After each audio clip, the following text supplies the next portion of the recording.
Welcome everybody to the second half of our end of the year review here in TEW 2020 for WCW 2005, and we're moving on to WCW 2006. But before we go into the way too in-depth looking over of the wider wrestling world, have a couple quick, basically house cleaning things. First, I did post this, I did talk about this at the start of the first video, but obviously people might have not noticed it because I just talked about it, I didn't bring it up. So in the notes of this video, along with the first video, you'll see a link to a Google form that will basically be a link to a year-end poll. Obviously no pressure for people to watch, but basically what it is as I pull it up here, hold on one moment, folks, is just a Google form asking, I just want to see how people watch and what they're enjoying and not enjoying about the show. So, basically, I just ask, how often do you watch? How much of the video do you watch? What other series of mine have you watched? And stuff that I do during the shows, whether you want, more, less, about the same, stuff like that. And what other stuff that I don't do you like to see more of, like actual booking the shows, taking over various companies, full determined booking. I've included a couple others in case other people have other ideas, obviously. And, stuff series spring back start. Obviously, no guarantees on that stuff. And, of course, any other thoughts. And again, like, throw in whatever you want. I want honest opinions about stuff. If it turns out people don't like certain things I do, that's great. I'm just a weirdo who likes to put out lots of stuff in my videos, the complete, about much information as people can have. And if there's some people who want less or more of their stuff, that's fine. Like, if I don't want to do it, I'll just won't do it, obviously. And then the second half of things is, and obviously, I don't know how people are doing, but as a reminder, I have included two links. So the first is the data for the beginning of the year. I might update this because I did make some slight changes that people might want to do. So if you've already downloaded it, I'll have a probably new version here. About the same, just some slight versions. So if you don't really care, that's fine. But on a second note, if you also go into the link, there will be a link to the basically the bonus pictures, logos I've made. Nothing too special. One other thing is I will be throwing in more of the pictures for Regens I've made. So, along with logos and TV. So I'll probably be updating this as well. So if you download this, don't go ahead and download it again. Or don't if you don't care about the Regen pictures or have your own ideas. But again, that's just stuff I like throwing in there for people. Nothing too fancy. But yeah, that's basically, that for now. And now on to the actual show, including going over the rest of the wrestling world. So we of course start out with the WWE, our main competition. Obviously, there will be some spoilers in here about like signings, people leaving, and other fun stuff. So if you don't want to know anything about that until the first show of the new year, that's fine. If not, well, go ahead. So WWE, right, always like start going by their profile. So, size-wise, they are still bigger than us. 95s everywhere. 94s in Canada. Mexico's pretty, we're a little bigger in some places. But yeah, they're killing us in Europe, obviously killing us in New Zealand. But yeah, if you do a quick tour of the company, it's Michaels, Lesnar, Edge, Jericho, Taker, which makes sense. And they have two brands like we do. Title-wise, their current world champion is Shawn Michaels for the 5th time and basically 2nd time in the save. Beat it off Edge, who won it off him in October. That'll be explained more as I go through things. Their current IC champ is Batista, who's held the title since September and has turned face in the process. World Tag Team champs are APA, who basically won the titles as soon as Ron Simmons left me. And let's see here. Women's champion is Jackie Gata, as this is sort of the dead zone for the division. You can see some spoilers of people leaving, so, that being my spoiler. Stables-wise, they have a couple here. So they have the APA, which is JPL, Farouk, and Rick Steiner. Again, I have no compunction about going in and editing the data like I usually do. We have DX 2.0, which is Michael, CM Punk, Skyfall Cable Ion, aka Air Paris, formerly of WCW, and Just Incredible. Jericho's Jerks, which is Big Show, Jericho, TNA. And then the Samoans, just because I brought the Samoans up, so there they are. And the It Crowd, which was created by the game, but I like the sort of weird, they're sort of like a job squad, honestly. But yeah, there it is. Events and TV, they have Raw, they have SmackDown. They still have basically the old schedule. I might go in and maybe edit that coming up if I remember any events I want to throw in there. Let's see here. Yeah, I think the best bet is just to go through the roster here.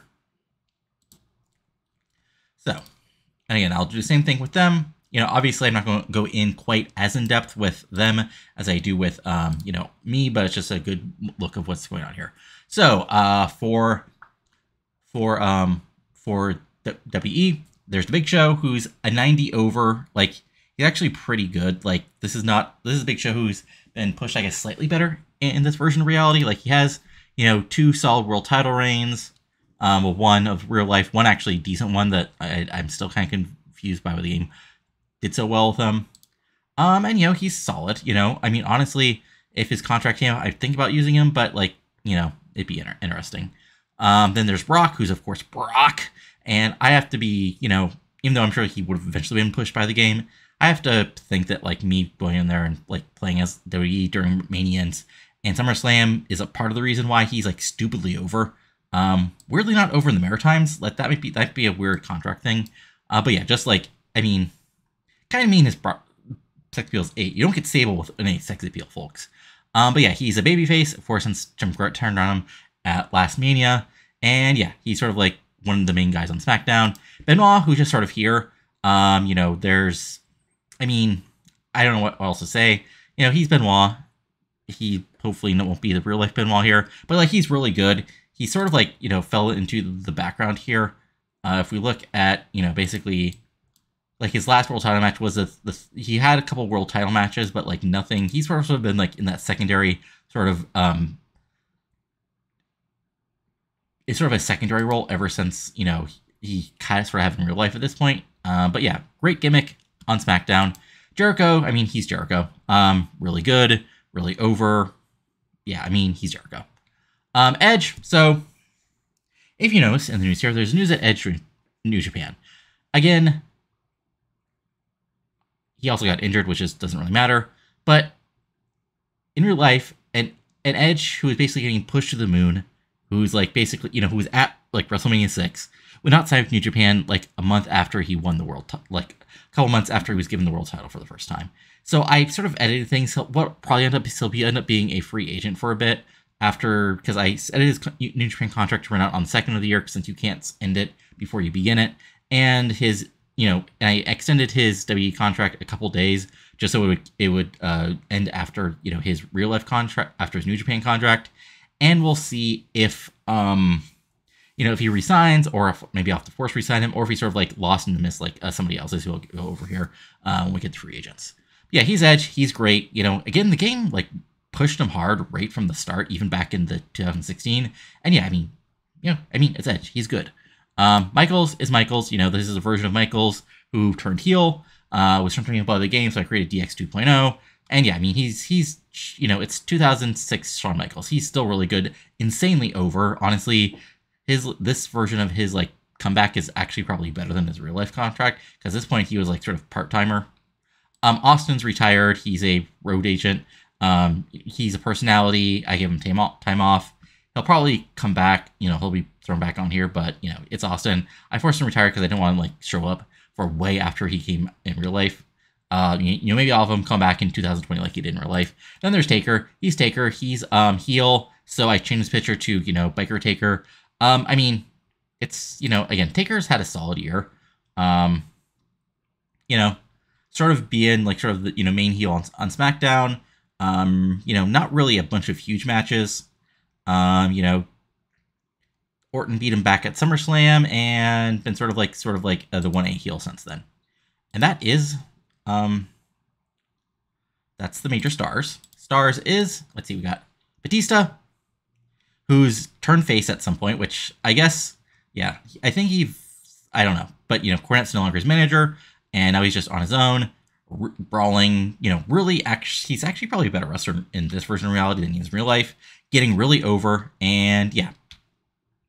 Molly Holly, who, honestly, probably might not be coming back. The only hope is she's, dating Edge, which, you know, that's interesting. But, like, she's, like, stupidly good, but, like, I don't know. I might sign her just because it would, like, be just me signing every single decent worker WWE ever had in their women's division. But also, that might be overkill. And also, I don't know what kind of gimmick I could have for her. But yeah, she's really good. And yeah, William Regal, who never had his, I mean, let me see. Let me look at his attributes. Former dringer, like, I guess he could have a relapse, I guess. But like, he's really good. And he's been really good. He's a sort of a top heel, even though he has a bad gimmick right now. So that's interesting. And he's on SmackDown. As we're moving down to well-knowns.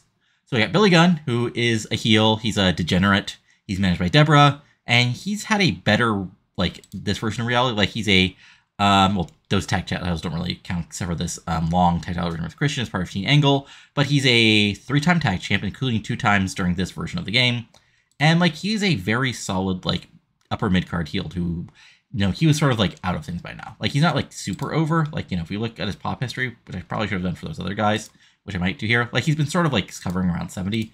Actually, let me just check that out real quick. I totally forgot to check that out for the other main guys, which is probably more important. So, let's see here. So, yeah, Big Show. I mean, Big Show's hovering. Let me see if there's been any big gains. Brock might be the guy, because he was, like, if I remember, he was, like, really over last year. Oh, yeah, he's still, like, I mean... let me look at Edge. Edge is... Okay, I mean, yeah, Edge is slowly gained, but, like, not huge bumps. I think the other guy to check out is Batista, because he's somebody else who I think might have gained a lot over the last year. Will help by me somewhat. Okay, yeah, like, yeah, Batista went from, like, an upper mid-carder guy to a bona fide main event star. Okay, that's what I figured. But yeah, moving on. Let's see here. Carnage Carnival is Homicide, who was brought up to the game along with Leonardo, or I forgot his in-game name, but basically Spanky as a tag team, because the game put them together in OVW, and that sort of odd couple team I enjoyed, and he's actually pretty solid, and he's gotten, let me see how quickly he's gotten over, because he has a legendary gimmick, which I think helps you in getting overness. Let's see here, oops, come on. There we go, okay, track progress. Yeah, like, he's gotten, like, stupidly over, especially the past couple months. Like, let me see here. Is it just, like, being in bigger matches, or has he gotten, like, some big wins on pay-per-view? I mean, Unforgiven, he was in a, like, they lost the tag titles they won at SummerSlam. Oh, they were in a big, okay, so they were in a big triple threat tag match, which I guess got you really over. And then at Survivor Series, they were part of the main event, which they won. Okay, that makes sense. Interesting. But he's way more over than his tag partner. DDP is just sort of hanging around here as a babyface. Honestly, he's not good in the ring anymore. I would probably be pushing him to be an occasional wrestler if I was in charge, but that's what the game is doing. JBL's JBL. The game turned him fast-packed face. He's now a member of the EPA. So he never really had his big world title run that he had in real life. Probably mostly because the world titles weren't split. Yeah, I mean, he's actually pretty solid and decently over. Like, if you look at his history, like, yeah, he's had a really strong year, actually, stronger year than I thought. You know, yeah, he's part of the IC title scene for a couple months, including, you know, with Billy Gunn. SummerSlam, he defeated Angle as part of that feud I figured out. And then he actually had sort of a quiet fall. The APA came back, and yeah, they won the tag titles, and then they defended them. So that's basically been what he's done. Kane's been Kane. You know, he eventually got turned babyface in the game on SmackDown as the House of Brujo ended, which I think I can figure out when it actually happened. Let's see here. So yeah, at this point, I'm guessing at this Raw it happened when Brock Lesnar and Christian beat him. Oh no, okay, I'm guessing in the aftermath of Mick Foley and Justice aka Biss beating him, that was the end of the House of Brujo, because now he's facing basically all heels, and he's been pretty dominant. Like, it's interesting. If we look, like, at the game here, yeah, like, he's actually lost a little bit of overness, but he's been pretty solid. Mick Foley's an occasional wrestler. No, actually, now he's not even a wrestler, right? Because check that off. Like, basically, he shows up for, like, was showing up for big shows too often. But yeah, I mean, he's still Foley. You know, he's still decent brawler. But like, in real life, he was in TNA by this point. Scott Steiner, again, in this game, he never had that big foot injury, I think, which totally ruined his mobility and took him from being an man worker to just a terrible worker. So yeah, he's still around. He's still like quite solidly over. Like, I'm not sad I let him go, but like he's doing better than I thought. Like, and now he's a babyface. Shane McMahon and Stephanie are on vacation. They were never really part of this version of WWF. They sort of like, there was the Steph versus Triple H feud after Triple H, like, cheated on her, and Shane's been sort of like around, but that's about it. And here's one spoiler. So yeah, if you probably didn't notice by my booking of him in like in the last few weeks, Mike Awesome signed with the WWE over us. The role turned up as a gladiator, so he'll be a heel on SmackDown, and he'll probably get a decent push. But yeah, Vampiro, ironically, like he's still he's still on Raw, he's still but he has not had like the best year, I think. I mean, looking over things, yeah, he lost some pop, and yeah, I mean, despite being a former WCW World Champion, he has not had the best year. Like, I mean, ironically, the game actually did book him against, but like, yeah. He got beat by Steiner. Had a little feud with Scott Hall and Steiner. Had the feud with Mick Foley and Justice. He's actually been he's basically just become like weird blow off of this Vampiro Justice feud by the game, and now he's just sort of like wandering around. Like he had a random match which 92 against Angle. And yeah, he was in that IC title match, which was almost a Gouge Bruiser blow off match with Rikishi randomly in it. And then Vince is Vince. If we go down to recognizable, Albert and Test are a package deal, and yeah, I mean they are what they are. Like they'll never be the worst guys in the world, but they'll never be the best either. I'll actually I keep on forgetting I want to like do this, so I'll go over the women as a whole, and also active workers is another thing I wanted. Right, so role wrestler. There we go. Okay. So, there we go. That narrows things down. So, Christian is, I guess, he has some bad momentum. That's why he's down to 75. And, I mean, he's had a solid year. He was IC champ for a while. He's still a good worker. Unfortunately, him and Edge are no longer friends, which, will make a good AEW feud in 20 years, I guess.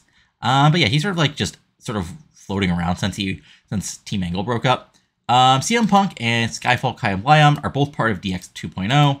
And that's sort of like been their main thing here. Like Punk has had his like little minor matches alone, but he's been mainly with Punk feuding, like been one of the top heel acts on Raw, as you can sort of see, either fighting with Angle and Edge, or in sort of like winning singles matches. So yeah, and he weirdly got to the finals of the King of the Ring, which I still don't get the booking of that. Devin Dubois, like, unfortunately, he has not had the best year. His former partner, Shelton Benjamin, left him for us.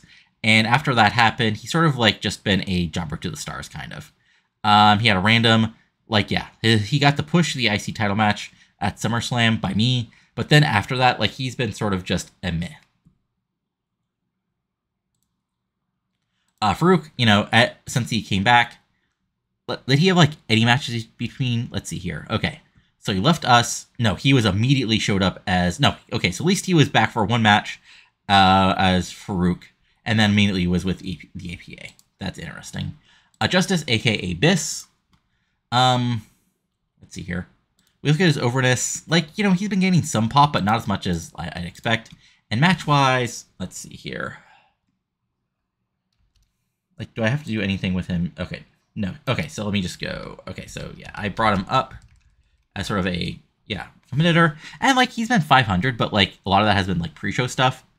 Like since he's been pretty consistently, like he's been fighting the big guys, and I could see a part where he gets over. Rhino and Tommy Dreamer at some point, like here, let me actually go to their match history because that sort of explains it.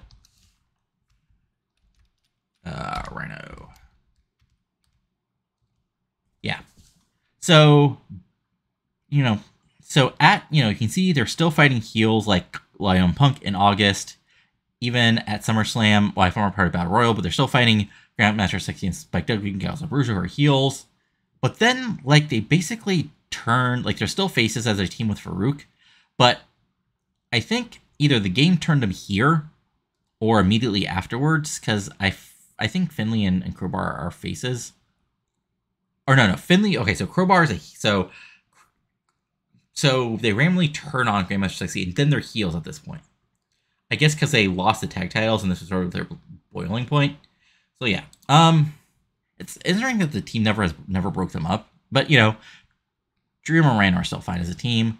Rick Steiner was signed when I did a split as any new people, and instead of like bringing people up, they just signed veterans, and you know he's been fine. Like he's been beating jobbers and losing to people. Rikishi's Rikishi. He's around, like you know, a little past his due date in real life. Road Warrior Animal was signed, of course, as you know, again part of the push here. And the weirdest thing that has happened, like almost by accident, is when he got re-signed, the game actually teamed him with Cody Hawk, indie guy that got signed by the game, by WWE in-game a long time ago. And just like sort of like and the game made him a team. So I made him Hawk and Animal, because of course I did. So with that guy, who is Cody Hawk, they're about 500, but it's a fun little gimmick. Like, you know, which I went over. Steven Richards, who is like the most Jobber to the Stars guy ever, as you know, he basically fights all the big stars on TV and loses to them. And yeah, Val Venus, who's around.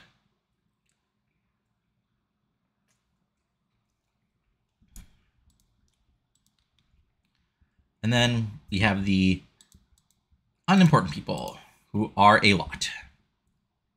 So yeah,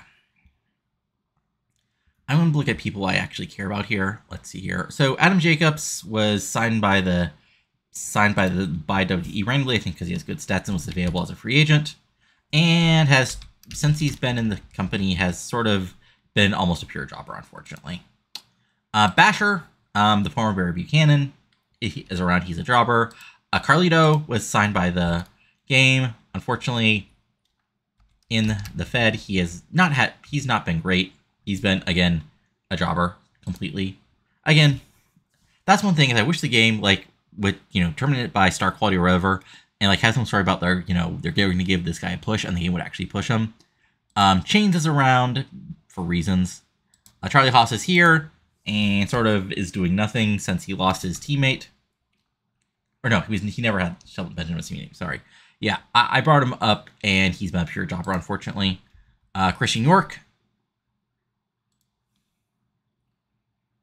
with Lance Cade, never really got the push above being a jobber, even though I gave him the tag titles. Chucky T, along with Robbie C. They are what they are, you know, since they got brought up by us. Let's see here. ECMO, the Samoans have not had a match on TV. Fit Finley is around. Let's see here. John Cena, I brought him up from the dev territory, and unfortunately, well, like, it's interesting that the game sort of booked him well. So he was brought up as I'm going to guess, a challenge to Regal. Then he faced Taker in successive weeks, I think, and then he was on the pre-show. So we'll see what the game does with him in the new year. Okay, so here's a big signing.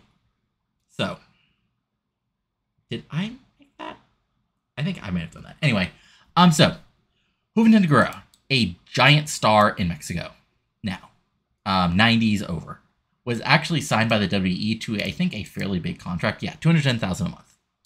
So, if the game is smart, they'll push him, but he might end up a jobber. But, like, he's an interesting deal here. Because, like, look at these, like, stats. Like he's a former Painkiller abuser, hopefully.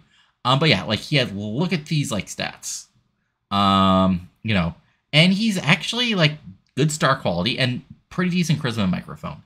So the game might actually push him well. He's also being manned by Jim Cornette, just because I thought it would be funny.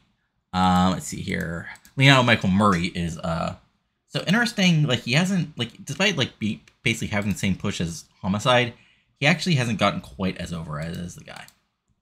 Mafia Mac is just Dan Maff. Let's see here. Nothing really of note. Sandman was signed. Like, you know, he's sort of a jumper to the stars. Has a weird odd couple team with Maven. Steve Bradley is a longtime dev guy who's just here. I think there is one more. I think, like, yeah, to be decided. So these are the dev territory guys I had brought up in the new year when I was doing, like, some new maneuvering. So these are 4 guys who are, like, really over in, like, basically done all they could do in the OVW. So they are Andy Douglas, aka one half of the Naturals in real life. He's actually has pretty decent aerial, okay worker, but good star quality. And there's somebody who you'll see who he's managed by, which I'll go into in a minute. And we'll see if he does anything on main roster. He's on SmackDown. Matt Capitelli, who of course had the sort of like unfortunate real life ending to his life, is a good signing here.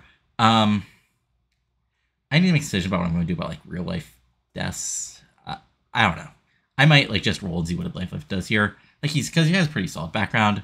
And then we have on Raw also Shark Boy, really like solid stuff here. Like he's actually, and I think his character might actually work. And then Tommy Mamaluke, who had a really good year in WCW, and now he's on SmackDown. Oh, right. Sorry, that was not the end of the roster. Then, if we reset things to females. Well, actually, let me first males. Make sure there's no other occasional wrestlers that I forgot about. Okay, yeah. Johnny Grunge is on the roster as an occasional wrestler, which is fine. I just find it funny. Let's see here. So, female wrestler. So, I'll still do this in like versions of overness. So, star, let's see here. Right, star is just Molly Holly.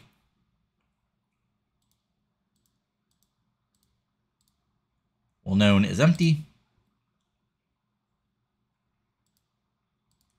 Recognizable is Amber James, aka the former Amber O'Neil, who was signed by WWE and has actually had a pretty solid year. Like basically on TV every week and getting lots and lots and lots and lots of matches, honestly, more than she would have with us. But yeah, and look at her popularity here. So she started with 46 with us, and 10 points a year isn't bad. And she was WWF Women's Champion for a couple months as Amber James. Interesting. So yeah, solid stuff, and she's also dating, somebody outside the wrestling industry. Oh, she broke up, okay. Then there's Ivory, who has been with the company forever, solid, Jackie Gata, who, I think I sort of mentioned this when I took over W during SummerSlam, but she was getting a massive push by the game. Like, look at this, 51 wins, 2 losses. Like, the game loves her for some reason. What's interesting is the game did, like, weirdly have her job the women's title, but it's for, like, a month. So, yeah, pop-wise, like, yeah, she slowly gained, but it's interesting the game loves her this much as far as being pushed. Let's see here. And Veronica Vane, of course, former Jordan Cole, came in here. She's a heel. She's had, again, just because of a lot of TV time from being, one of the only women on the roster. Oops. Let's try that again. Yeah, she's been about a 500, but interesting stuff. Let's see here. And then if we go to unimportant, there's Russ Rush. So Christy Crummings, aka the former Christy Ricky. I think, yeah, she's currently out injured. Elizabeth Love, former Lizzie Valentine. She actually has good aerial skills, but met everything else, and she's been basically a jobber. Jamie Keys, a former women's champion. She has actually a decent psych and insane acting. No star quality, which I think is just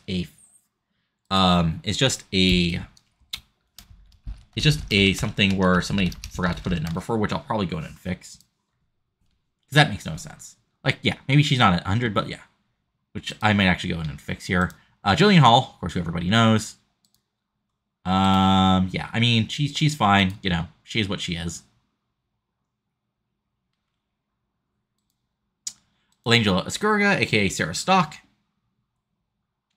Very good wrestler, lots of star quality. And let's see here. Since I had her be brought up by the game, she has been, not the best push. Selena Majors, who's just around. Shaniqua, decent, not bad. Chantel Fierce, aka Chantel Taylor, aka Taylor Wilde in TNA in real life, was brought up. Good sex appeal, which is kind of what matters. But she's done okay since she got brought up in November. And there's Taylor Matheny, who in real life ended up being Brian Kendrick's wife and left the business, but she has hung around for a while. And then did I bring anybody up, or have they brought anybody up? Okay, so yeah. Beth Phoenix, if you remember, was brought up, was actually, I think, my first women's champion, but never got over, so I let her go. She got signed by WWE, and has been in dev territory for a while, so we'll see if they do anything with her. Alright, and then, we go to any well, here, yeah, we'll just go to any outside of the ring role. Okay, so we got Ariel Belmont, who's a manager of Vampiro. Decent skills. She is actually pretty bad. Chad Patton, SmackDown ref. Jericho's here because he has good psych, so she's a row agent. Deborah, who manages Billy Gunn. Will Hebner ref. Joel Briscoe ref. Jack Doan ref.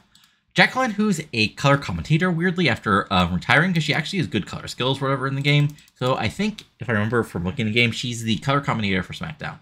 Yeah, a very weird world. Jim Cornette, manager of Juvie Juice, after being the manager of Lesnar and then Batista, so it's sort of a step down for him. Jim Corderas, John Corkman, SmackDown personality. Kevin Kelly, regardless of his actual real life, views, is a announcer. Michael Cole, Michael Hayes, Mick Foley, Pat Patterson, Daz, who's a color guy now. I think, yeah, I took him off wrestling because he was getting weird. Like, he weirdly won the WWE European title, which I quietly just, had Skyfall Cave Lion, oh yeah. Had him just sort of retire it because I didn't need it anymore. Tito Santana's a road agent. Okay, so Tori Wilson, if you notice, I sort of dropped the Keith Walker storyline with him because Tori Wilson signed for WWE, so she's gone. I put her in and had her manager, again, Douglas, so we'll see if she does anything. Again, William Regal is a road agent, and Tully Blanchard is here as a road agent. You may know someone who's not here, who's a long time WWE person, and all I'm going to say about that is we'll get to it. Let's see, there's anything else of note? Not really. Top 100 matches. Yeah, they have had, okay. They've had 62 100s and probably more than 60 299s. So just sort of dumb. There's no $500 million, which kind of makes sense. But yeah, it is what it is in game. I mean, I don't care that much, but it's just sort of funny. You may have noticed two prominent names who are no. You may notice a couple prominent names who are no longer there. Again, you'll have to see what I'm going to do about that. And there's some spoilers in the news headlines, which I hope. Oops. Also, a spoiler in that stuff. Sorry. I don't know how long that was holding there. Probably for a while. Those are just my notes. But yeah, that's gonna be honestly pretty strong point for them. Not the end of the world. They're not unkillable. They don't have the greatest roster of all time or anything. But the AI has actually been booking pretty decently. Even there is some overkill. But yeah.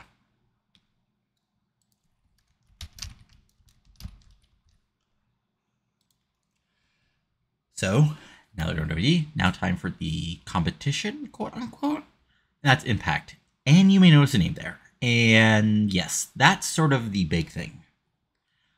And this is something that's been back in my head ever since I saw the news story that Triple H had cheated on Stephanie McMahon in game. Now you think I would want to sign Triple H. But in real life, it would be a big thing because obviously, there are Sean adjacent, people who would probably be unfriendly to that. And also, let's be honest, in real life, Triple H would try to take over the book, But I also wanted to make a sort of third Fed that would be that would be sort of the land of misfit toys. And what better place for Triple H to end up in this version of reality? Not the guy who is doing, is in charge of the wrestling world, basically, but who made a terrible mistake, even though, honestly, I sort of think in in mods, you should make Triple H sort of like whatever the guy who whatever will never cheat attribute is, because like in real life, Triple H would not fuck it up like this. Like, you know, either A, he and Stephanie have an agreement, or B, he just wouldn't screw up it with this way. Because like almost in every game, because the way the game like does roles, there's only so many relationships, so like stuff like this happens all the time. And ironically, even in this version of reality, Lita cheated on with Kid Cash, so now he's really screwed. Regardless, in game, I will be booking Triple H's first show as booker of Impact. You know, Hogan's still the owner, but he'll be booking the second Genesis, and we'll see how that goes. But to look over the current, so Impact, unfortunately, has not been doing great. Like they've been slowly, like since I brought him in, like they've been slowly gaining popularity, but it's been slowly losing it in the Southeast, obviously. Let's see here, titles. So the Impact World Championship is currently under Lex Luger. He won it at the September show, and he's defended against such great people as Shiver, aka Glacier, Marcus Militek, and in a triple threat match, Hulk Hogan and Buff Bagwell. The Impact World Tag Team Champions are currently vacant after Rick Steiner left the company. After Steiner and Animal will defeat the chance for the cage match. So we'll just have to see. I might have to like actually fix that. And the Impact X Champion is Jason Vex, aka Jason Cross, who defeated Marty Jannetty for the championship and has not defended it since then. Yeah, I may have to go in and actually edit sort of like the defenses. But yeah, so if we go to stables, there is the Invaders, aka Hogan, Militek, Shiver, Amazing Red, and Jesus Castillo Jr. I think I changed the name, I think, because like, is Hogan a heel? Hold on. Now I have to double check that. Let's see here. No, Hogan's okay. So okay, that's a game. That has to be a game thing. So I'll have to go and actually fix that name because that name makes no sense with Hogan as like yeah. Okay, so that's something I'll have to edit. But anyway, let's go back into the various great roster that's which might be changed a lot by me eventually in game. So main eventers, shocker, just Hulk Hogan. And this World of Hulk Hogan is, which I think actually like is probably Hogan's like actually makes sense. Stars wise, there's Jason Cross, who's stupidly over because he's been a star in our Dev Fed forever, despite being not signed by us and around the world, and he's like really good. Like in real life, if I remember the story, Jason Cross never became a name because he had a really great real life job. So he like never wanted to work like outside the indies, like sort of like his regional indies. And also like had to leave every so often. Yeah. Really good in ring. I mean, terrible charisma, terrible microphone, no real star quality, which is actually like sounds about right. But so perfect X Division wrestler. Percy Pringle, who's weird here as like a manager. I think more of a road agent. And then Terry Reynolds, who was signed as a manager here by the company. So then we got well-known people. So our well-known people are Bruce Beefcake, Buff Bagwell, Hector Guerrero, who's here as a manager and road agent, Lex Luger, who is the current Impact World Champion, Marcus Militek, who of course is a regen, Mandaja, who's a manager, and Shiver, aka Glacier. Then we have recognizable folks is David Flair and his manager and girlfriend George. So this, to use the kids phrase, this is a world where David Flair has even more words than he had in real life because he ended up with Stacy Keibler, right, and Gorgeous George. Miss Jackson, who is Miss Jones, aka the woman who was the WCW Saturday Night Commissioner for us. And now manager Jay Lethal, Reese, who's one of the Giants, and Steve Kern, who's a road agent. And let's see here.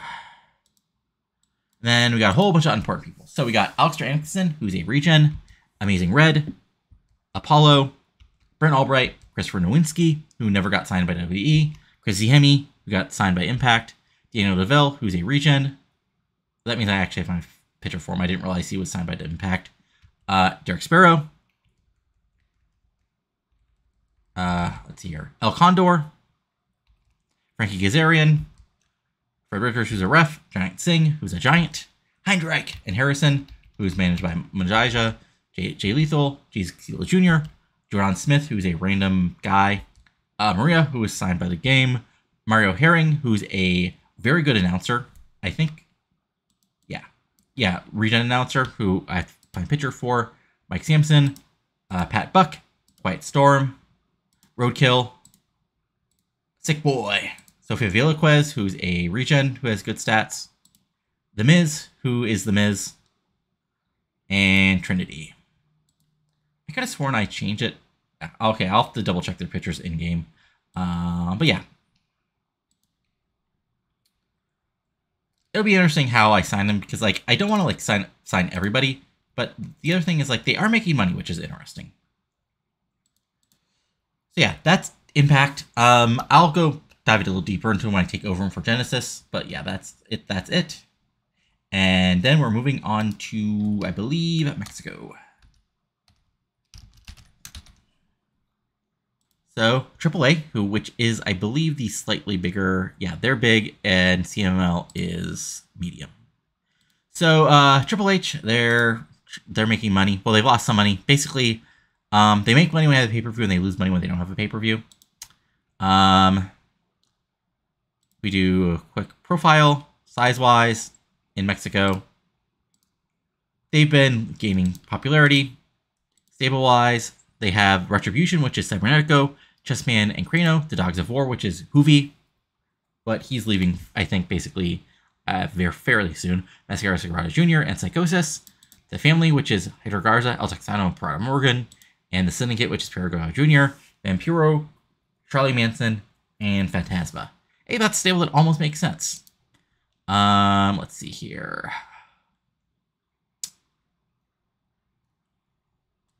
I thought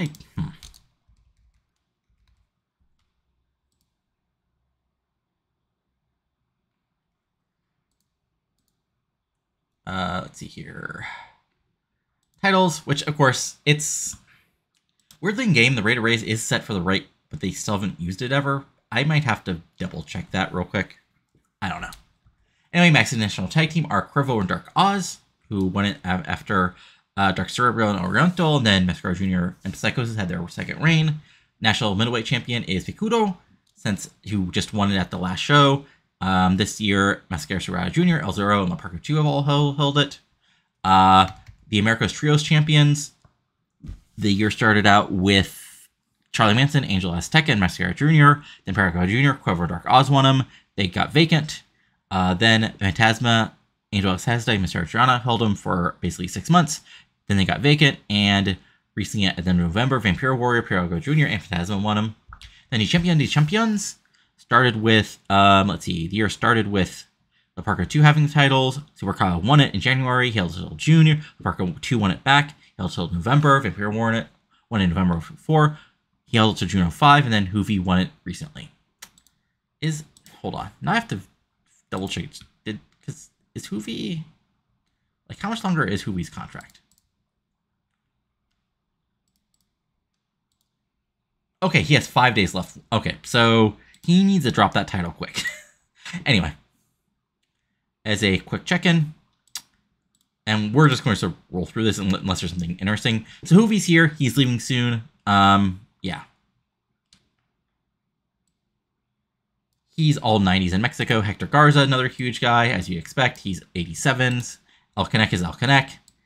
He's getting old, but he's also El Canek, Cybernetico, Blue Dreamer Jr. So all guys who make sense. And again, I thought I went through in-game and actually fixed some of this stuff. Like, especially the Hoovy thing. It's very weird. I think because it's connected to his contract. I don't know. Stars-wise, we got Cuervo, Dark Oz, La Parka 2, Nicho de Almenio, Pero Guayo, and Pero Jr. So, oh, he actually retired. Okay, come on. Lucha guys never retire. So yeah. Again, nobody who really doesn't make sense here so far.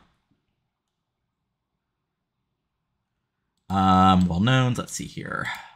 Well-knowns are Angel Azteca, Armando Quintero, Carlos Alvarez, who's Charlie Manson, El Oriento, El Zorro, Phantasma, Felino, Halloween, Conan, Mascara Sagrada, Olympico, Pacudo, Psychosis 2, Scorpio Jr., Supucalo, Vampiro Warrior, former Gangrel, who got re-signed and got really pushed here, and Volor Jr., who, you know, has a future life as somebody else. And then let's see here. Anybody recognizable who Antonio Cortez, who's a regen, who I'll go into more fully. Let's see here. Jim Neidhart, who's weirdly here as an occasional wrestler and manager. Let's see here. Sabu, who's created a little life here. Yeah.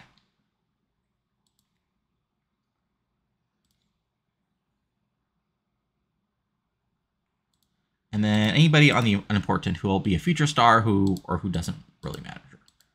Not really. Okay. So yeah, that's AAA. And really not much to say there. It is what it is.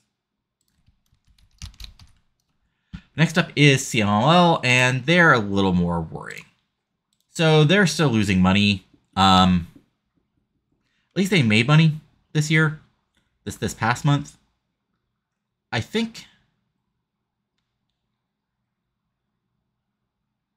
Yeah, it's interesting because what's the difference in making money? I guess they got a little more pay-per-view revenue, and they didn't quite lose as.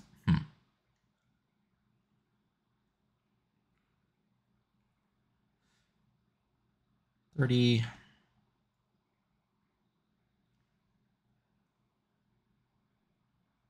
Yeah, sorry. It's just interesting. So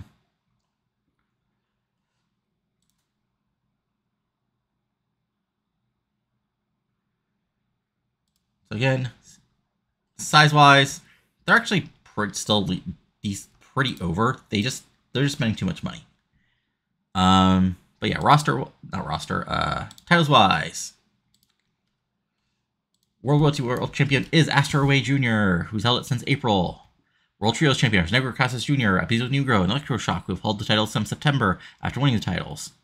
World Tag Team Champions are Archangel and Walter and Beast Salvage, who took titles off Ray Buguero of Buguero Jr., who held them 3 times. World Middleweight Champion is Dr. Wagner Jr. World Lightweight Heavyweight Champion is Shocker, who held the title since July. World Heavyweight Champion is Tim Bliss Jr., who has won the title in February. Linda Pileta was won by Digger Casas for the 3rd time, and Grand Ultra was not held this year. Let's see here. Stables is just Dysfunction, which is Ray Buguero Jr., Ultimo Guerrero, Astro Ray Jr., and Tarzan Boy. Again, if we look at the roster here,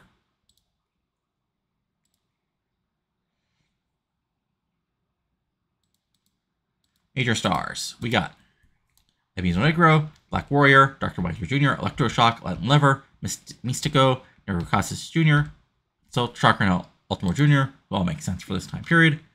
Let's see here. Stars are Archangel del Muerte, Octagon, and Ray Bucanero. Okay, it's interesting which. Maybe I didn't actually fix those pictures before I thought I did. I'll have to double check. Anyway, we got Alfonso Morales, Astro Ray Jr., Atlantis, Beastal Salva Jr., Blue Panther, Dr. X, El Hijo del Fantasma, El Hijo del Certero, Francine, who's randomly down here as a manager, Heavy Metal, the original La Parca. So this is a reality where La Parca's 2 is actually a bigger star than La Parca. Bismarck Jr., Loki, who weirdly, after being out in Tormund X, is powered by CMLL. So again, like, you know, where's the indie guys working for CMLL? Mascara Divina, Miguel Lernes, Mirko Perez Jr., Mr. Nibale, Rinker Latino, aka Averno, who's not quite Averno yet, Tarzan Boy, and Tian Blaze Jr.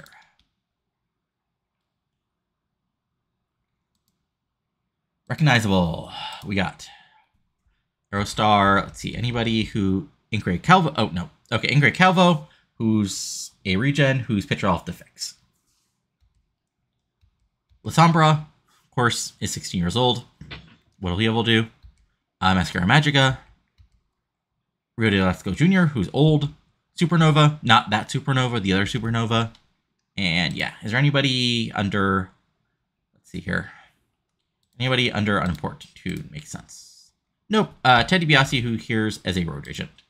I might go in and actually do like a fix where I fix people so that like if you're an old retired wrestler, you won't get hired as a random road agent for a company that doesn't make sense.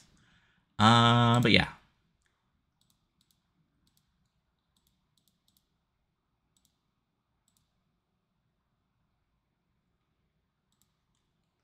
Yeah, CMLL is interesting in that they're over, but they're just sending so much money. And even with pay-per-view revenue, they're losing. Like, yeah, it's interesting. I even, like, tried to fix it.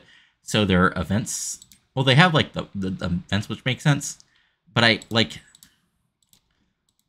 they should be okay as far as, like, spending money. I don't know. It's just weird. Anyway, that's CMLL. They're doing well. Warrior, who did work for them, is no longer with them, which, you know, probably makes more sense, but is funny because, you know, it's Warrior working for CMLL. No, he worked for AAA. Never mind. Next up is your friends over in New Japan. So New Japan, Muto's still the booker. No figurehead. Inoki's still the owner. Edge is there, but he won't be here in a couple days. Of course, if you download data and you want Edge in there, that's fine. You know, just go in and do the edits to make his contract the original length of a couple of years. So some big like releases, like people leaving. So Kaito left, released, Nakanishi left, and Nishimura left.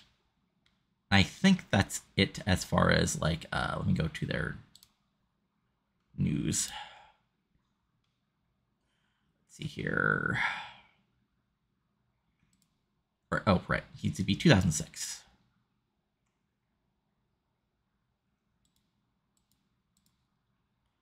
Yeah.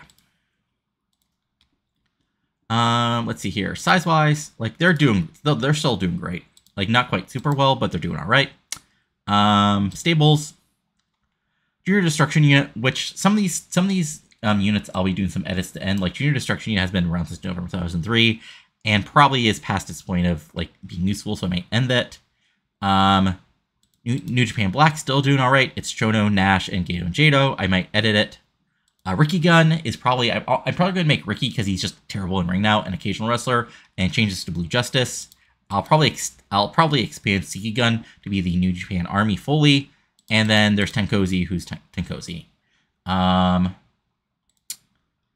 Let's see here. Title-wise, we have your Junior Heavyweight Champions, your Junior Heavyweight Tag Champions, who's Gato and Jado.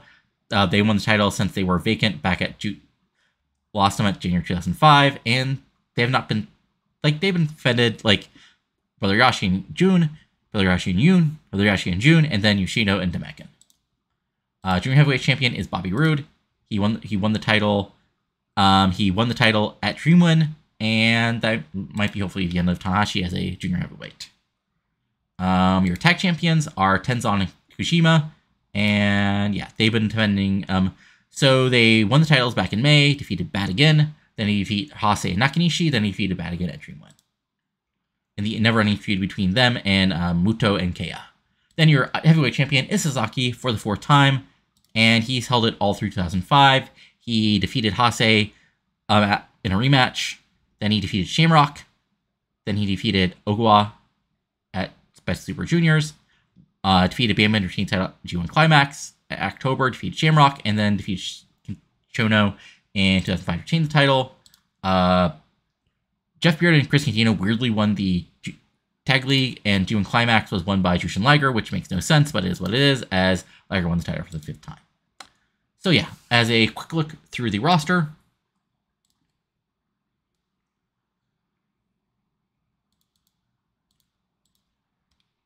again, Inoki, Tenzan, who has not quite got the main event push, as he's just been like the tag champion. Liger, who's freaking Liger. Sakuraba, who weirdly has not really been used much by the game, but like he's Sakuraba, he's awesome.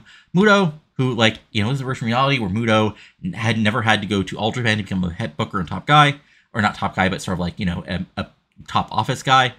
Like he just, you know, Inokiism died in the womb here. Sasaki is Sasaki, you know, never also had to leave. Like this is a version where the top New Japan guys outside of Hashimoto never had to leave because Inokiism never fully took over. Chono's Chono, you know, he's not great in the ring, but he's still awesome. Choshu is somebody who I'll probably go in and like force to be just an occasional worker. Kojima and Nagata, who never quite, like he's already 37, so he'll never have like his awesome title reigns that he had in real life, which is unfortunate, but you know, it is what it is. I didn't realize he was that old. Also, star-wise, we got Hase, who's another guy who I might turn into an occasional wrestler. Tanahashi, who really needs to get pushed by the game. Shamrock, who, you know, is around. Koji Kanemoto, who's, you know, again, 39, and honestly never really had the super push that he had in real life in the game. He had a junior heavyweight tag team run, but that's about it. Minoru Tanaka, who of course was never heat, but is absolutely awesome in a ring, but is also not getting that super push. And Taiokeya, who's, you know, pretty decent, but has never got the main event push. Well-known people, we've got Kishin, Nash, who's just sort of here. Ogawa, Nigel McGuinness, who's weirdly not been super pushed, but like has been like, you know, not really never had a junior heavyweight tag reign. Azuka and Chuji. Azuka might get a push by the game, but I don't know. We got Recognizable. So this is where the weirdness of this version of New Japan comes through. So we got Bakary Yagi, who was sort of a Toryumon guy who got signed by the game, and it's just sort of here. We got Damon Bigelow, Blitzkrieg, who, yeah, in this version of reality, Blitzkrieg never took that well-paying computer tech job. He's now a member of the IW. He's part of the New Japan Junior roster. Bobby Roode. I think somebody asked in comments about him. There's a reason why I can't sign Bobby Roode is he's basically one of the top juniors. Chris Candido, who in this version of reality didn't die because he was not basically injured and given a crappy surgery. Chris Hero, again, another big indie guy who got signed up by a big company. Instant Inui, Gato, Grand Nanawa, Jito, Jeff Bearden, who's weirdly getting pushed here. Jinsei Sasaki. Let's see here. Leatherface, who's around, I guess. Lenny Lane, again, somebody else who's really hired by New Japan is around. And some people, Honaga, he's a ref now, but that's interesting. Super J, who's still here, but no longer even part of like New Japan Black. The Funkster, aka Alan Funk, and Wing Kanemaru. And then if we go to the unimportance, that's where the regens start to pop up, and the Goto, who's like, yeah, still a young lion. Humoris, who's somebody who I might release. Let's see, we got Shibata, Psycho, Roderick Strong, again, who's somebody else who's weirdly here. Isawa, Toba, Nakano, Moria, like Hino. Again, some young folks. And I think, yeah, then there's a to be decided, which, yeah, empty. So yeah, that's New Japan. Weirdly, like, they're so still dominant because, like, they don't really have a great roster. And, like, if you look at their, like top events from this year, like, they've had some really good events, but it's all been basically covered by their main events. Like, because if you look at, like, Dreamwind, which I'm sure I showed you guys already, but yeah, I know I did. Like, it's not a great show. Like, it's basically a bunch of good matches, not great matches, a very bad Choshin Naganishi back, but then saved by Baibaru and Tanahashi having basically a 4.5-star match, Sasaki and Shono having a sort of bad match, but then a main event, which is awesome. So yeah, that's New Japan, and now on to their competition, Noah. So, yeah, Pro Wrestling Noah, you know, there's competition. Misawa's owner, booker, figurehead, everything. Since Misawa's real-life death was just a total accident in ring, I'm not going to, like, force it. But, you know, who knows what would happen. They've been pretty consistent. Let's see here. Stables, well, that's a spoiler, but I'll go into it. So, Kawada left All Japan and joined Noah, which is a big deal. Also, Taue was not re-signed. I'll go into some other changes. But yeah, so we have Rising Sun, which is basically Kenta, Marufuji, and Saito. Then the Emerald Army, which is sort of like basically your Noah Army, which is Misawa, Morishima, Rikyo, and Ogawa. Because Misawa and Ogawa teamed all the time, as is Morishima Riko. And then Dangerous K, which is basically the all the guys will kick the shit out of you. So we have Kawada, of course, Kotaro Suzuki, of course, Samoa fucking Joe, and Sugura. Like basically 4 SOBs you do not want to meet in an alley. Like, actually, like a Kawada, Suzuki, Samoa Joe, Sugura versus Misawa, Morishima, Rikyo, Ogawa 8-man tag at this time in real life would be freaking great. So yeah, I'll go more fully into the titles. So titles, your junior heavyweight tag champions are Kikuchi and Kenta, as have been since the beginning of the year. They've defended the title twice. Yeah. Also, I'll go back to okay. And then junior heavyweight champion has been Marufuji. He's second time. He won the title in July, and that's the last time the title was defended.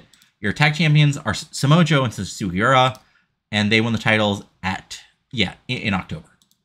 And then your GH heavyweight champion is Kenta fucking Kobashi. He won the title after a nearly 2-long year from Misawa, and he's turning against Marufuji, Fujita, and Taue. And yeah, I'm actually going to pull up that show real quick to show you guys just how amazing that. So unfortunately, this is a version of Kiritawa who was not a good worker till he was like 60. There's a version where Taue is already broken down in 2006. Because yeah, Kabashi's 98 because he's Kenta Kobashi. Taue is getting 51s, unfortunately. But yeah, so roster-wise.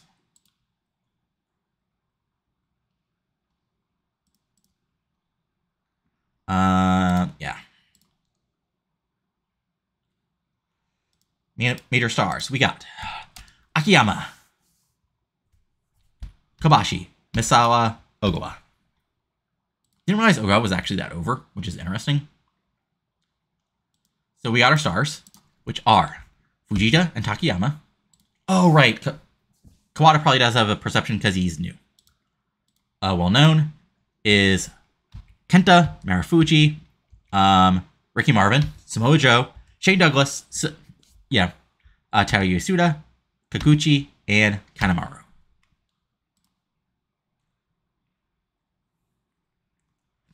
Let's see here. Recognizable.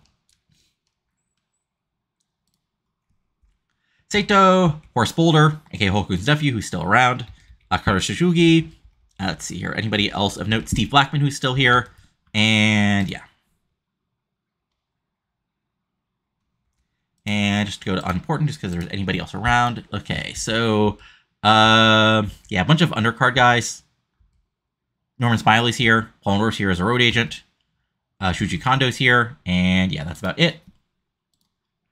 So event-wise, what I have done is I have sort of like made sure that there's like, what I basically do is I went in and edit the event so that there's more times where basically the titles are defended.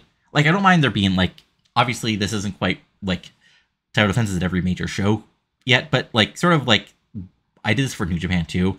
I sort of edit things to make sure like not every show was at the Tokyo Dome, and not every show was like, you know, and then also I edited things so like there were some like real edits as far as like what's the word I'm looking for here? Sorry. Like so that like titles were defended a little more.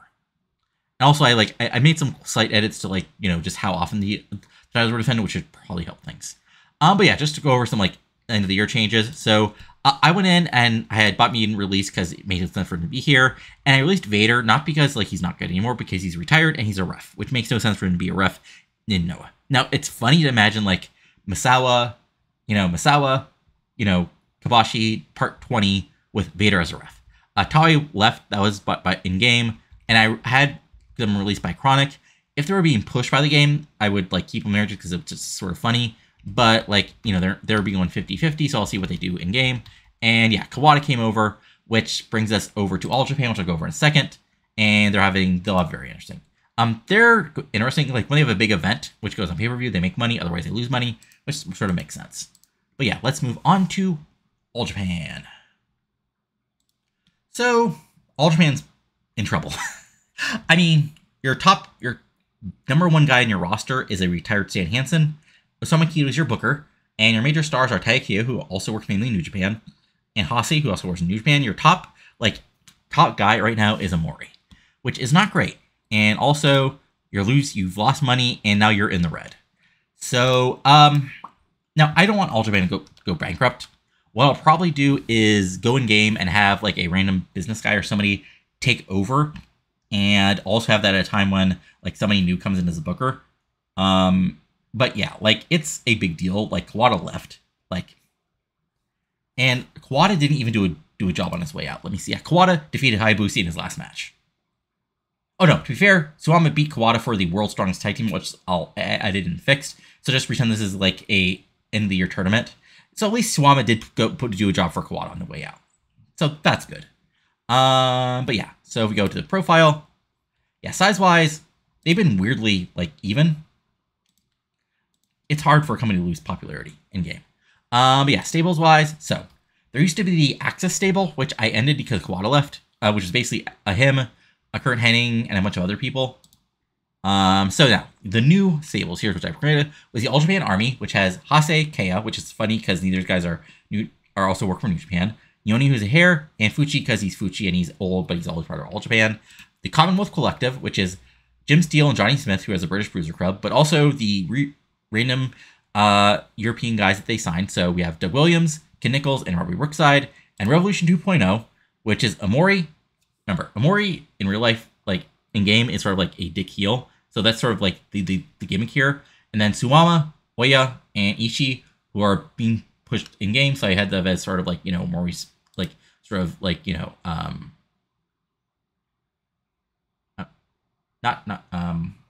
like, you know, partners. Now let's go over the titles. So your All Asia Tag Team Champions are Greg Hines and Mike Barton since July. They've defeated some folks as Fine Playboys, Taro and Fuchi, Suwama and Okamura, and Jim Steele and Johnny Smith. Your Champions Carnival winner was Kawada again this year. Your World's Strongest Tag, which I created, actually had a, like, yeah. Your World Junior Heavyweight Champion is Yoji Anjo, which makes sense for how much they care. Yeah. Ishii Kawada held for almost a year, and he's defeated folks like Nunzio, Goman, and Dragon Kid. Your Unified Tag Champions, which I guess, interesting, are Harai, who defeated Jim Steele and Johnny Smith for them at the last show of the year. No, they did him in December, and then at the next show, they defeated Oya and Ishii. And then your Triple Crown Champion is Takayo Amori, who defeated Hase for the title at the beginning of the year, and he defeated Hase, Hennig, Suwama, and Barton. So yeah, looking at the roster here, I'll go back and double check. No, like, yeah, that has to be why Kawada didn't show up, is because he has no, what's the word here? No perception yet. Okay, yeah. Let me see here, do a quick search. Come on, you can do it. There we go. All right, so your major stars are Raji Hase, who's old and also worked for New Japan. Stan Hansen, who's retired. And Taiyo Keiya, who also worked for New Japan.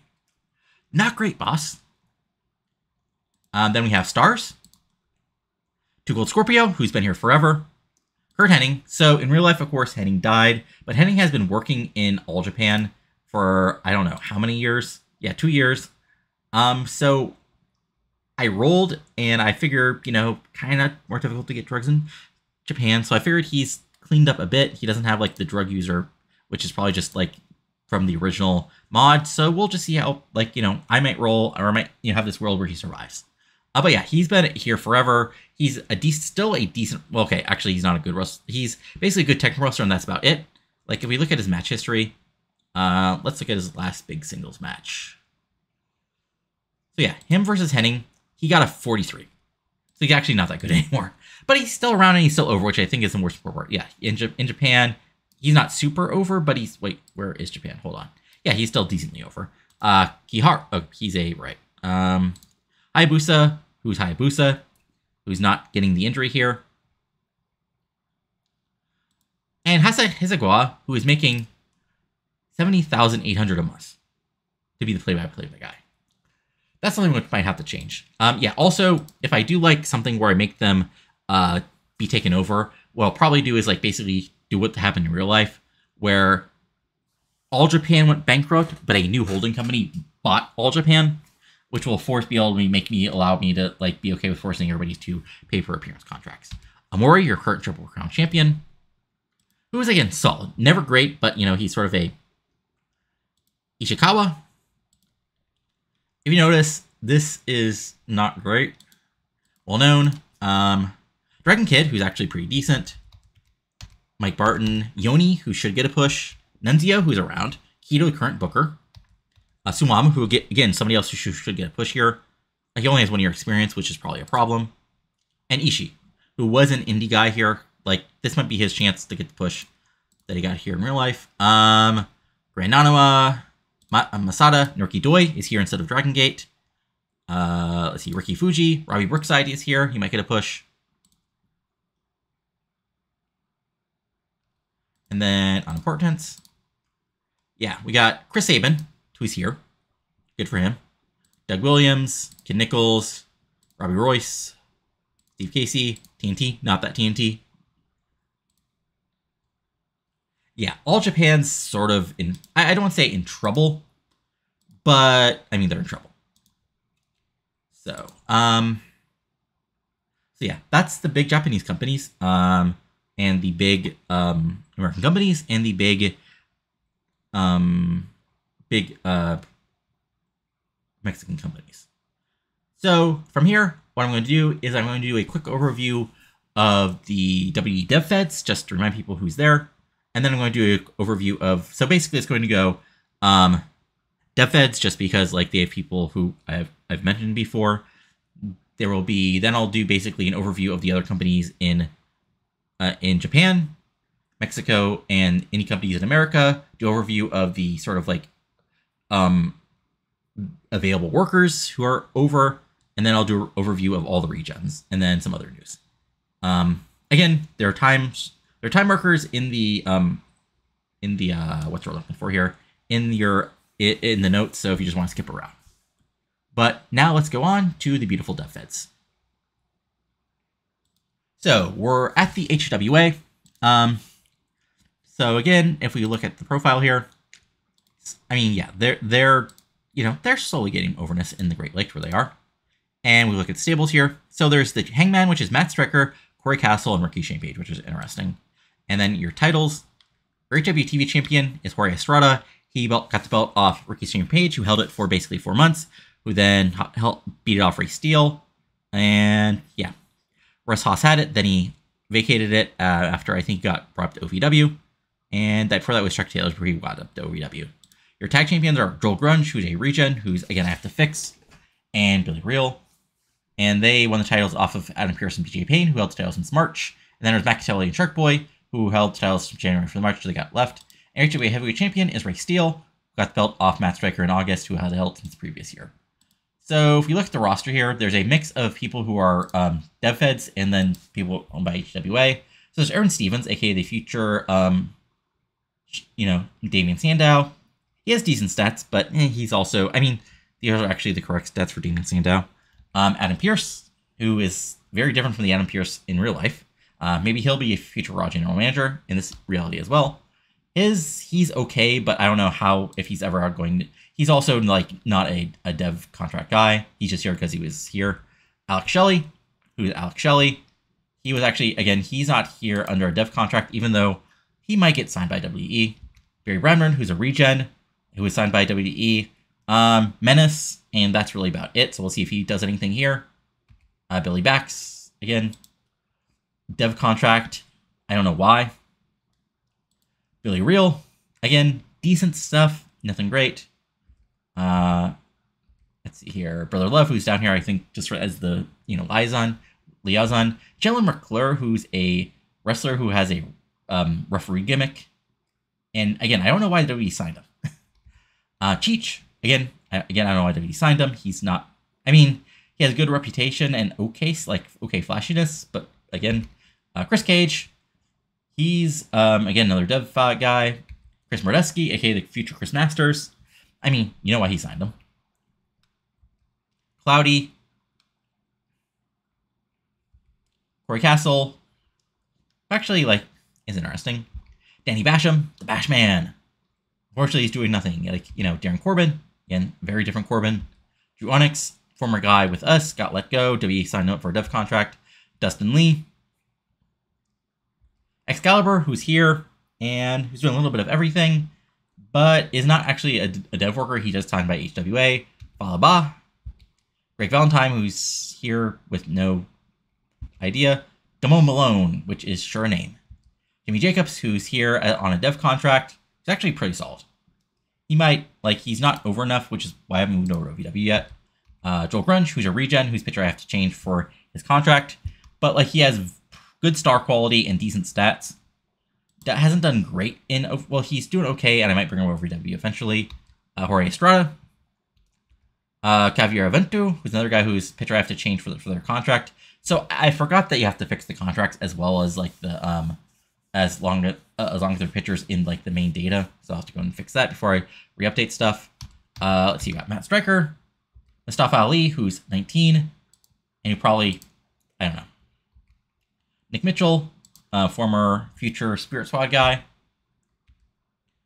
Salvador Tomaselli, who recently that got signed, Sean Davari, who actually has some decent stats, so he might be something. Silas Young, he's, okay. Very different from the Silas Young in our timeline. And Tommy Young, who's here as a manager.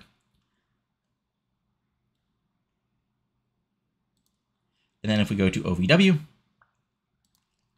OVW has lots and lots of, what's we're looking for here? Has lots and lots of regens, because they have a training school. So we'll see how that goes. Let's see here, view profile. So their stables is only the Cell, which is Rory Fox, Sean Casey, and Trailer Park Trash. Sure. Titles-wise, Southern Tag titles are with the Jamoxies, after Capitello and Shark Boy held them for a few months. Steve Bradley and Danny Cuter held them before that, and then Riku Constantino and Trent Breaker. OVW champions Danny Doring held the belt off Joey Matthews, held the belt off Riku Constantino, who had held it for the 5th time, who won it off of Justice. So then, if we look at their roster,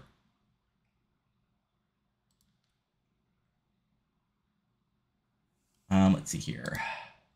We got AJ Sparks, who's not that, who's not that over and not that good. Andre Shearer, who's worked for OVW. BJ Payne. BJ Whitmer, who's, I think, a Dev Fed, but unfortunately he's not that good. I mean, you could argue if he was ever that good. Catherine Mendoza, who's a regen with good star quality and good sex appeal. And that's about it, honestly. Chet Belancy, who's good psychology, and that's about it. Damien, who's part of Disciples of Sin. Daniel Pewter, who, it's Daniel Pewter. He's still doing fights, so we'll see what he does. Daniel Rodimer, possible future congressman, which is scary. But yeah, he's meh. Danny Doring, who I might bring up if he ever drops the OVW title up to the main roster. Amy Chambers, who's a regen, who again is another pitcher I'll have to fix. Again, I keep forgetting the contracts are really tough things. Anyway, but yeah, I mean, she has amazing charisma, amazing microphone skills, good, decent sex appeal, good star quality, okay star quality. So yeah, interesting. Helen Heavily, who's here. Viz Velez, future troublemaker in real life. Jack and Gurlin, who's a regen. I'll go over the regens more specifically. This motherfucker. John Morrison, who's down here. He'll probably eventually go up to the main roster. Lizzie Borden, current, might be somebody who eventually gets brought up to the main roster, but like he's not that good, so I might bring her up as a personality or something. Lucy Fur, aka Daphne. Unfortunately, Daphne, she's not that good. Like she's a good star quality and decent charisma microphone, but like nothing great. Matt Bentley, the Bounce, he's fine. Riptide, aka Angel Orsini. Probably she's old and she's not that good in ring, and like that's about it. Like, let's see here. Russ Haas, he's fine. Like again, if I'm going to force a move up to the main roster for you in game, you either have to have amazing stats or have amazing star quality, and Russ Haas does not have either. So I'll see if the game over does anything with him. Let's see here, and yeah, that's really about it. So yeah, I mean, as somebody did note in the comments before, they do have lots and lots of like, I don't want to say like possible future talent, but a decent amount of those I have actually brought up to the main roster to sink or swim, and that's sort of what's left. So next up is the small companies in the world. Obviously, I'm going to skip over the stuff that I've gone over, like Impact and like the Dev Feds. So we got CZW, which has, yes, Atushi Onita as the booker. I don't know. Like, it is what it is. So this is something else where I've done some changes. So I released Dean Power from them because, I mean, it's Dean Power, a random guy who just would not do. But, like, they're very interesting because they're, like, they don't have quite sort of the indie guys that they did in real life at this point. Like, they're still just basically a deathmatch fed with, like, older guys. Like Balls Mahoney. Jason Mitchell is here as a manager. Yeah, I fixed it, so hopefully the best of the best will actually get the same thing with the deathmatch. Tournament will actually happen. Iron Man champion is Dexy. He recently won the title off Johnny Kashmir. World Heavyweight champion is Amazing Red. Junior Heavyweight champion is Ruckus. And World Tag Team champions are vacant after I forced Team Power out. Which, hey, what can you do? But yeah, I mean, they're okay, like size-wise. We track progress. They've been slowly getting more over in the tri-state area. And they are making money, barely. But, you know, I mean, so they'll be around for a while. Our last show was Cage of Death. It was Amazing Ren versus Bruce Tino. They're getting 44 is 1,400 people, which makes sense for our CCW. IWA Puerto Rico is interesting because they have like lots and lots of like sort of like former low card WCW guys like Ron and Don Harris, the Demon, Hot Stuff Hernandez. You know, it's some really wacky stuff. And then they have like Orlando Colon or Ron Harris. It's a very weird fed.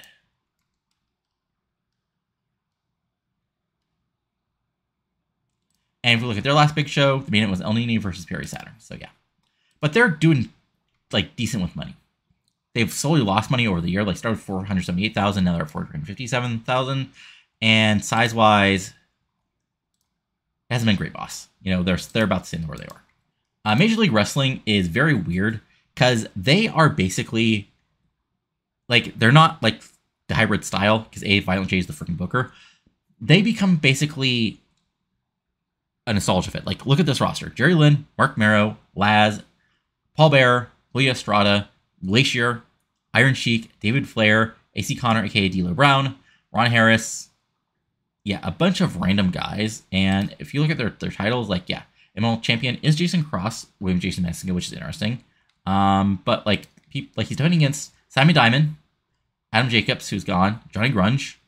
It's some very weird stuff. And the next level champion is currently Violent J. And World Tag Champions are Julio Estrada and Simon Diamond, who won the titles, yeah, back in September. This is another company, I think, where I've messed up with the title settings, make them defended a little more. Because, like, if you're only doing one show a month, you should be subbing the titles on every single show.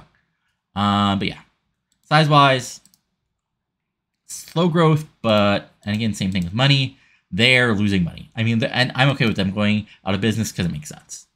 NWA New Jersey, which, of course, I went over as, like, the fastest rising fed.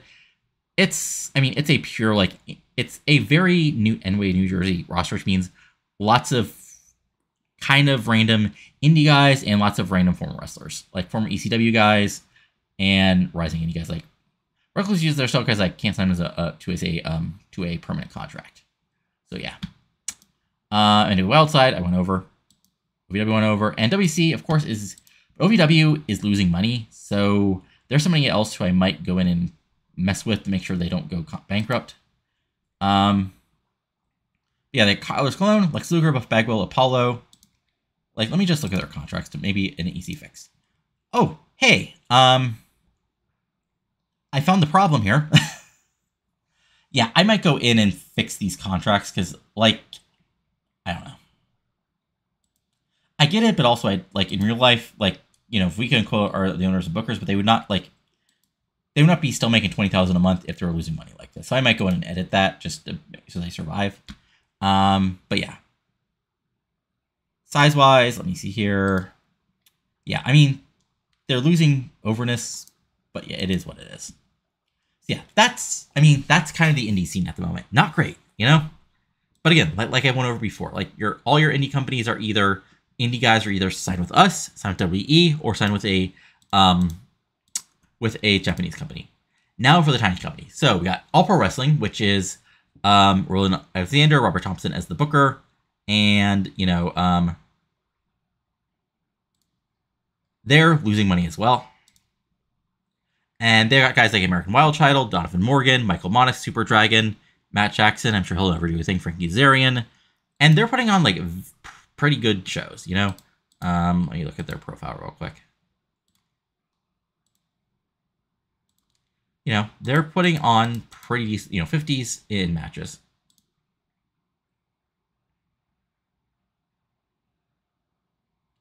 But this is the West Coast Indies of West Coast Indies. ECWA, which is just doing the ECWA stuff. Full Impact Pro, which I didn't realize started this soon, and they have the weirdest roster. Like Mustafa said, One Man Gang, Mike Rapata, yeah, it is what it is. Northern Border Wrestling, which is one of the companies I created to have some like various rosters, and they have all things to all people, and they have a very weird roster. They have Demon, Damaja, Doug Basham, so both of the Bashams, Derek the Great, Joey Styles here, Bobcat, New Jack, and their current champions are Mike Sampson, Chris Hamrick, and Mike Shane, and Doug Basham. And yeah, it's a very weird company. But hey, at least they're making money. 3PW, Jonathan St. Clair, former adult star, is the owner, and Vince Russo is the booker, and Master P is a major star. Yes, that Master P. I forgot he was in the database. Sure. Maybe he's a secret, like, investor. I don't know. Onyx, Ernest Miller, Lizzie Valentine, Excalibur, The Patriot. If this game was start, The Patriot would be a heel in this company. Unfortunately, he is not. That jobber Tom Brandy. Yeah. Oh, I forgot they had a female championship. Yeah. Shannon, Lexi Fry, Nia, Riptide, AC Locke, and Matt Striker are your tag champs. Heavyweight champions, Dave Mysterio. Yeah.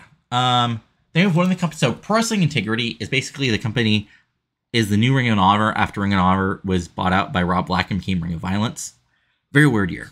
So Ray Sager is the booker, and they have guys like Lynn, Saturn, Mero, Cusinas, but they also have Shannon Ballard, Shannon Moore, David Young, Johnny Spade, Damaja. It's a very weird indie company, but you know they have like some solid stuff. Like Perry Saturn, like solid shows.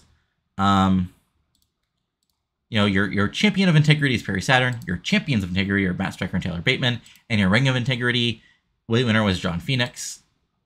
And they're making money, and they're doing basically the Ring of Honor style. So we'll see how that goes. Pro Wrestling iRing is your West Coast indie. Dutch Mantel is your booker. Guys like Super Dragon. Oh right, this is a company that is putting on.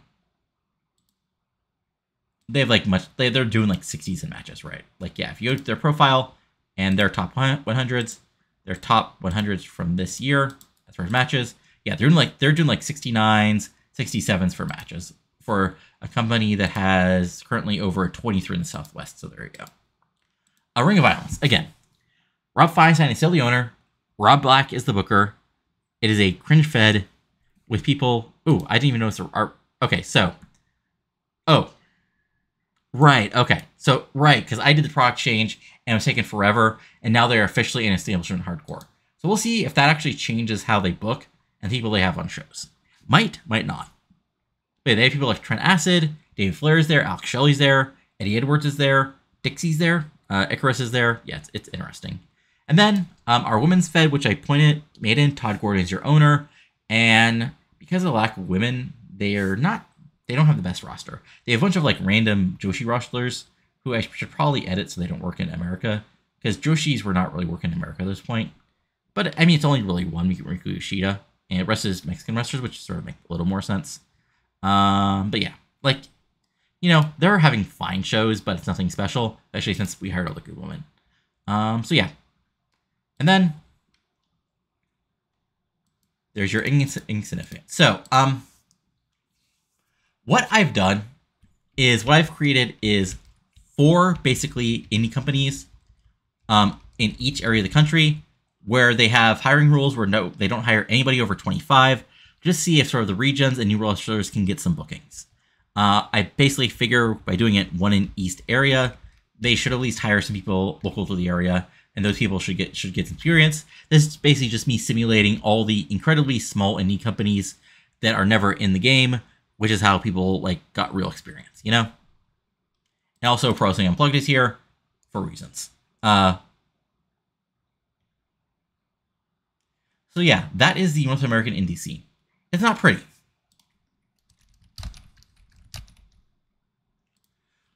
So moving on to Canada, the biggest is Border City Wrestling, booked by Scott Demore, and actually basing a decent amount of money. And, their last show had 600 people, which isn't bad. Had Petey Williams, Mikey Whipwreck, Tyson Dew, Nova, Scott Demore. Carl Willett is there, Scott Armstrong. So, not a bad roster. you know,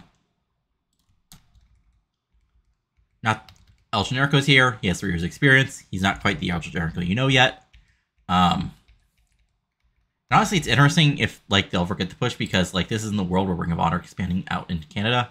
Next up is Grand Scene. Next is Stampede Wrestling. Bruce Hart is your owner. Gabe Sobolowski somehow is your booker. Traditional hybrid. This is where Kevin Steen is working. And, you know, this is a Kevin Steen who's not quite Steen yet, but he's getting there. Star quality 70, which, you know, that sounds about right for 2006 Kevin Steen. And we'll see if he actually does anything. Again, my general rule is I give them a chance until they would have been like signing in real life and a little bit past that, see if the other companies grab them. Yeah, Morale is here. Yeah, that's about it of note. Canadian Wrestling Federation it's a company, really has nobody of note. And then, I keep on forgetting, let's see, CWF product change. I want to see what they've changed to, because I'm interested.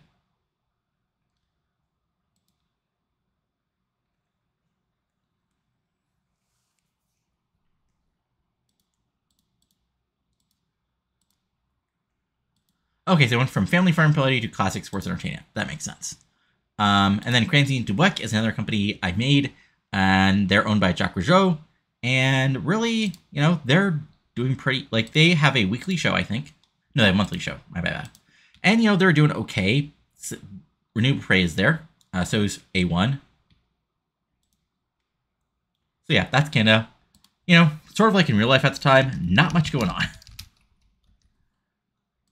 So now, moving on to Mexico. And the first company we're looking at is the very weird company Tournament X. So as a reminder, in real life, this company basically crashed and burned in real life because I don't think Ultimate Dragon was all that good of owner of a company. But it's sort of like succeeded really well. Like they're making money. They're they're a medium-sized company. They're the 11th biggest company in the world. In Mexico, they're at least kind of within striking distance of CMLL. And not stable-wise. Let me see here. Titles, yeah. They have the Young Dragons Cup, which was won by Joker. They have Motocross and Ultra Mantis Black, which is the Yamaha Cup. The World Trio Champion, which is the Maximos. Again, that's where your new companies are in Ultra Mantis Black. Loki used to work here. Luxor is your nationwide champion. Masaki Musiki and Skate is your tag champs. And your Zikimochi is your world champion. Oh, that's where he won. Okay. So yeah, we have Ultimo Dragon, El Dandy, Joker, Valente, Luxor, PJ Black is here. It's a very, so what I did do is, oh no, I haven't changed. I haven't fixed this. Okay, so what I'm probably going to do is the thing I thought I did in the first place, which I'm going to have to do here in my own brain and make a note so I do not forget, is I'm probably going to go in, because again, the game is bad at changing the events around when they have a TV contract, is I'm probably going to end this event.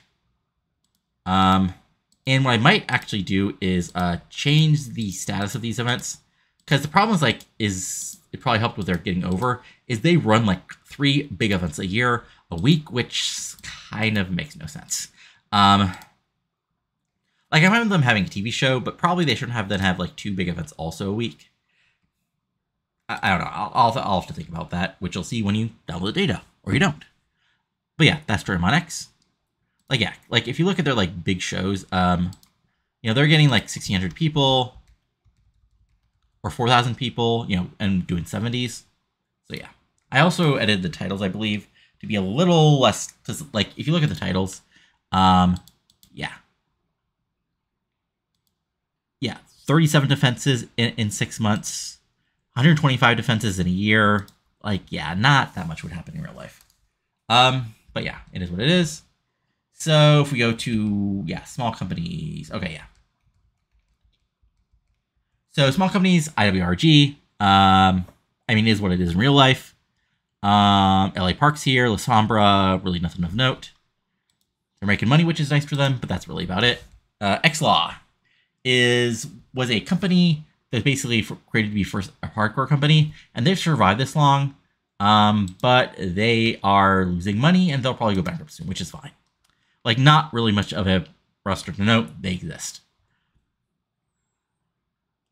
Guardo Lucha is a getting small company I created. They're unfortunately losing money. I might go in and mess. Let's see why they're losing. Let me look at the contracts. Okay. Yeah, they should not be paying anybody $1,000 for a show. I might have to go in and mess with this, or I don't know. Cause yeah, they're making $4,000 and spending $100,000. And yeah, okay. I mean, I might be okay with them going bankrupt just because that'll be interesting. Cause it is what it is. But not the best. Not the end of the world. Again, Mexico is kind of unfortunate, but that's sort of like it was in real life.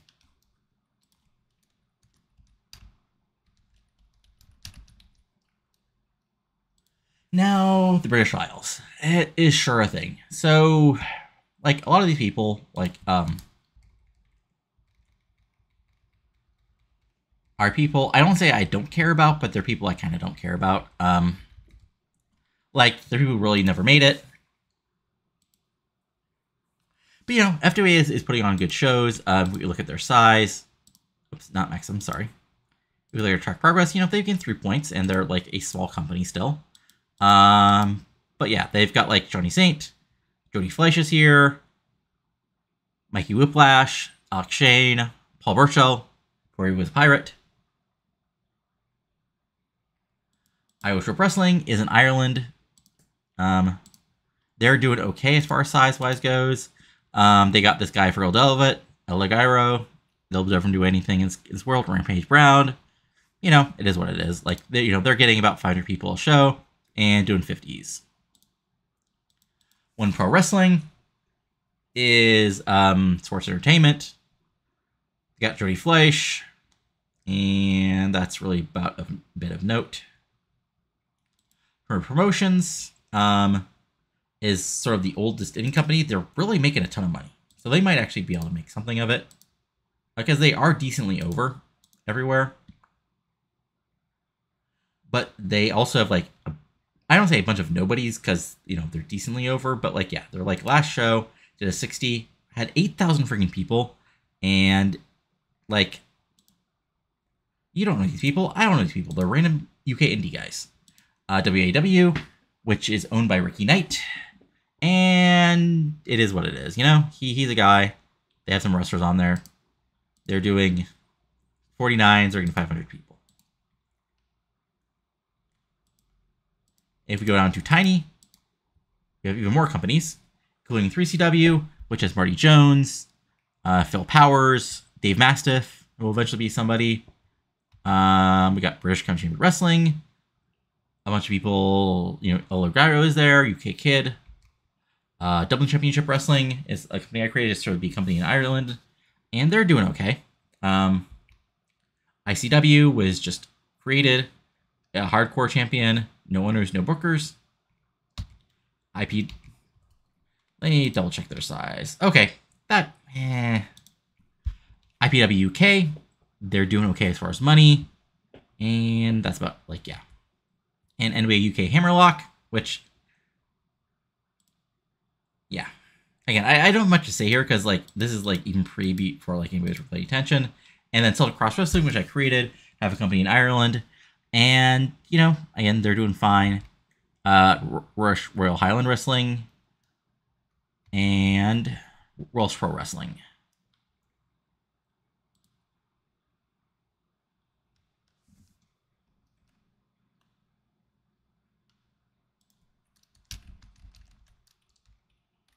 Image up. And making a note to fix their logo before I download stuff. Anyway, yeah, again, it's a British indie scene. What can you do? And I'm going to go over the entirety of the European indie scene. So we got Athletic Club Wrestling, which is tiny, is making some money. They're getting about 47s, and they have Axel Tischer, and that's really alpha female, and that's about it is for Ulf Herman. Yeah, that's really a bit about his name. Destroyer Ringverben, which I created, is tiny, Ring Kampf. Dianotor Adawans is here as a personality. Jose Lopez. It is, yeah. European Wrestling Association, 43rd. Again, Rena Miller's here for some reason. They're doing about 54,000 people. the German Wrestling Federation has Chavo Guerrero Jr. here, and they're doing like hundreds. They're 46th. Italian Championship Wrestling, which is barely making money, has really nobody of note, and doing 48s. New Wrestling Evolution, which is a sports entertainment, and they are losing money every single month. I think they're on tour, and that doesn't work for really. And WXW, which I think is the biggest here. Yes, they're the biggest. They're making money. And not really the people who became names here in real life yet. The biggest show, 3,000 people. Damon Brooks versus Bas Van Kindler. And Thomas Blade got a 63. So yeah, again, European scene. Not really the European scene you might know quite yet. And speaking of scenes that aren't quite what they are in real life, we got Oceania, which, okay, there's WA All-Stars, which exists, but is, like, they actually make money, but they're a weird company because they have a bunch of, like, Sick Wagner Brown, Johnny Curtis, Nydia, Brad Armstrong, Sanjay Dutt, and, like, they're getting 1,000 people a show, but, like, I don't know. It's a weird company. The other company is Melbourne Wrestling Federation, which I created and had them throw in, and they got people like Celia Anderson, Cheetah Master, Aaron Aguilera, Mikey Nichols, Powerhouse 3, Shane Haste. So yeah, a bunch of basically indie guys and people who might become something eventually. But yeah, that's the Australian indie scene. Alright, so we got Michinoku Pro, as we're in the Japanese other, not indies, but other companies. So DDT is interesting because they're still Wacky Sports Ent. They're making money. And if we look at, like, Takagi is still the owner. And size-wise, like, track their progress, they've gotten a little better, slightly more over. But also, so I changed, okay. Is this the thing where the game changed? Because, like, I know I edited this stuff. Is this something where the game unedited? No, wait. Oh, no. Hold on. Yeah, no. Hold on. The Ring, Wrecking Ball, Ring. Oh, no. It was another company where I changed scope. Never mind. Yeah, because maybe they shouldn't be doing 2 shows a week, but, like, it's fine. So,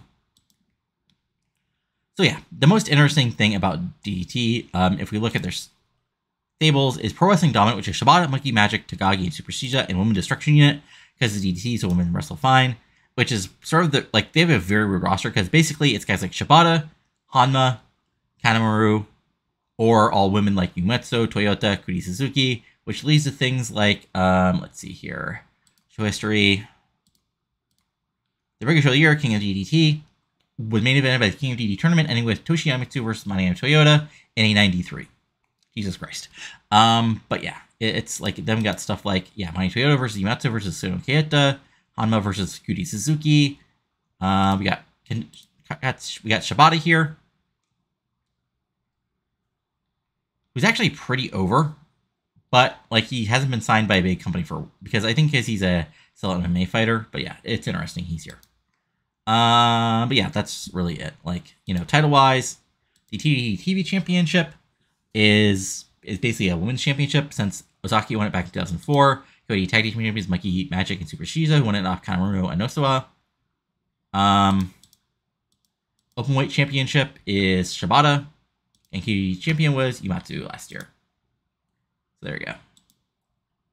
I think it's Munichoku Pro who's... Nope, that's... Okay. Must be Osaka Pro. Anyway. Munichoku Pro... Like, they've been doing pretty decent, getting some... Especially, like they become more than just a regional fed. And yeah, you're in special. 78. 86, Shibata versus Makabe. Krizuki and Jinsei versus Otani and Gato, and that's sort of like their roster, It is what it is. Title-wise, the UW's Ultraweight champion has been Taka. He went off Otani in November, who held it since, that previous year. Their tag champs are Sheet and Collier, who have held the belt since August of this year. They beat Guzman and Mushiki, and the junior heavyweight champion is Guzman, who won it off Inoue, who held the title since March. And yeah, Larry Zbyszko's here for some reason. Paul Ering is here. But yeah. I don't think really much else of note. Again, like, I keep on forgetting, like, I could have swore I fixed these pictures. Or maybe I couldn't find a picture. Well, I had to find a picture of Dick Kogo. Anyway. And then Pro Wrestling 01. So again, there's another thing. Hashimoto in real life died by this time, but honestly, I felt bad about it. And also, I wanted to see if I could like roll and see if he survived. So yeah, I mean, this is the same company as was. It's, you know, it's Barnett, Akebono, Hashimoto, Otani, Kobayashi, Tanaka, Norton, all who you sort of expect, Fujiwara. And then at the lower end of the card, you got some interesting people like Sato, Jeremy Lopez, Garuda. You know, their big show with Hashimoto versus Akebono main eventing, Hakanaka versus Black Buffalo, Norton versus Masato Tanaka, Kamazuma Howard versus Inagi. It's a very interesting show. Yeah, title-wise, your tag team has been vacant since... Oh, right, okay. I released some people who didn't make sense for this company. International Junior Heavyweight Champion is Chocobo Mukaki, who beat Sasaki for the title in September, was held September 04. Your 5 Festival champion was Hashimoto, and your World Heavyweight Champion is Otani, who defeated Tanaka for the championship, and he's held it since June 2004. I think this is another company where I sort of, like... Oops, not show history. I might have, like, messed with the title history to make them, like, you know, make them defend it a little more. So yeah, that's the meeting companies. And then if we go down to the small companies, we got A to Z, which is, of course, one of the Joshi companies. They have a TV show. Oh, is that where... Okay, so... Okay, so my edits... Okay, they're a company I don't think I just did the edits. Yeah, I mean... They're doing okay. Like, you know, if we look at their size... That's not right. You know, they've actually... Like, I put them at 40, and they dropped off quickly because they just didn't show up in places. Or maybe I didn't edit. I forget exactly. But yeah, they got, like, you know, Ozaki's the booker, Hada's the owner, Kandori, Ozaki, Yuji, your titles, your new era champions, Mika Takahashi, who won it off Kamura, who had held it all year, basically. Then your tag champions are Takahashi and Kabayashi, and they've held the title since April. And your world champion is Shinobu Kandori. She's held it since March, and she beat Yu Yamamoto, Hata, Ozaki, and Makiwa. Interesting stuff. Big Japan is Big Japan.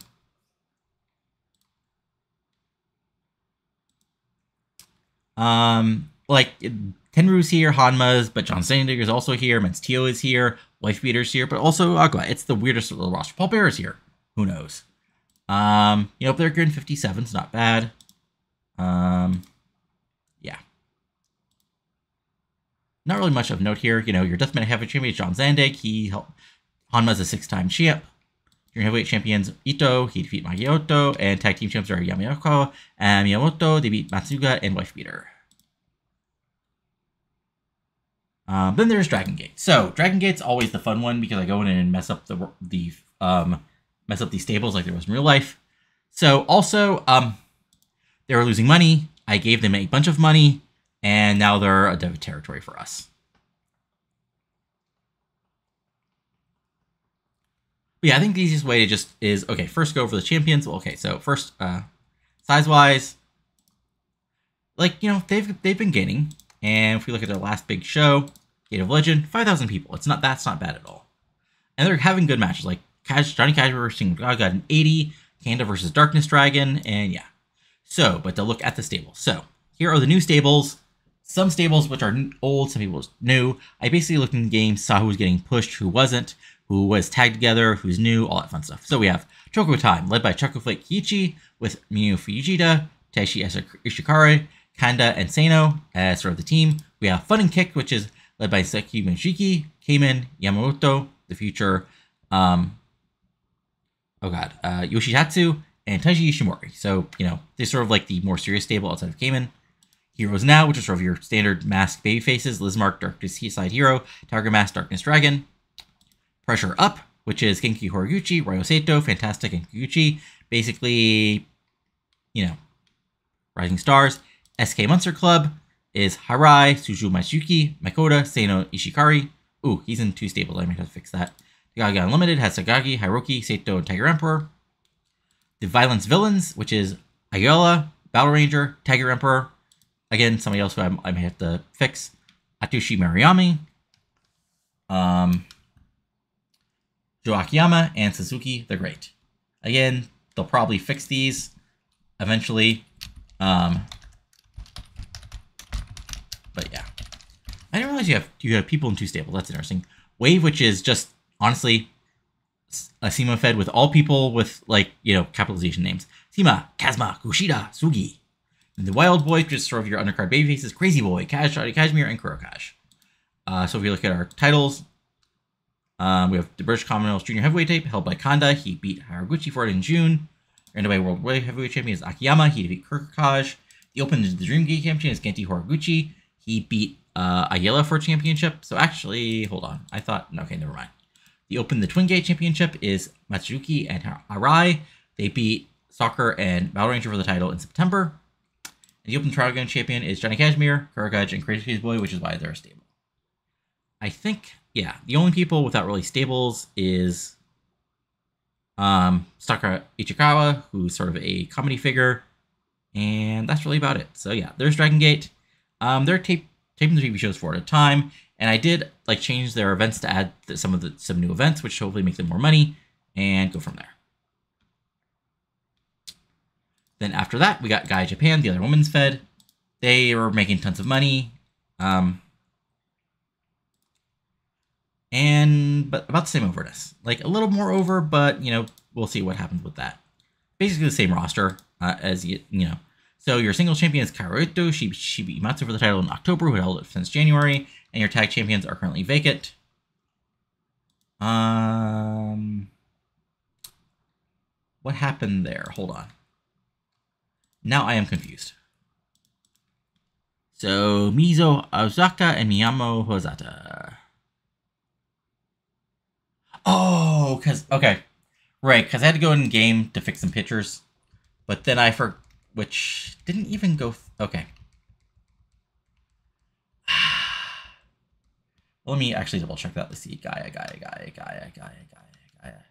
Yeah, Gaia, I fixed the pictures for most of these people. But because, yeah, I forgot that. I thought if you fixed the pictures while you were the booker, it would fix it after you left, but I guess that's not true. Oh, well. So Ozaki was the tag champ, but then she was the booker, so I took control. That's unfortunate. But then there's Osaka Pro Wrestling, which did basically 8 zillion shows because of their schedule. And yeah, they're also a dev fed for New Japan, so they have a bunch of New Japan regens. And let me look at their stables. Court of Chaos, which is an interesting company. But yeah, I changed their events, so I took off their weekly event. So now they just have their Saturday show and their Sunday show, which makes sense, you know. Yeah, if we look at their titles, the championship is held by Super Delvin. He's a 6-time champion. It's basically the belt has gone between him and Hidaka since July of 2003. The tag champs are Choco Flake Kaiichi and Tenko Kichiragi. They beat Epison and Kamen for the titles back in November.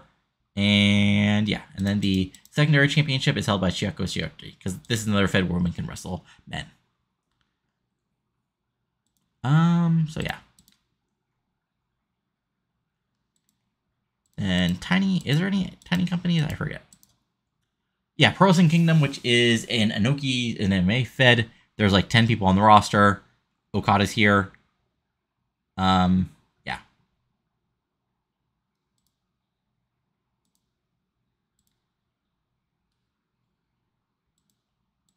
I don't think there's anybody insignificant.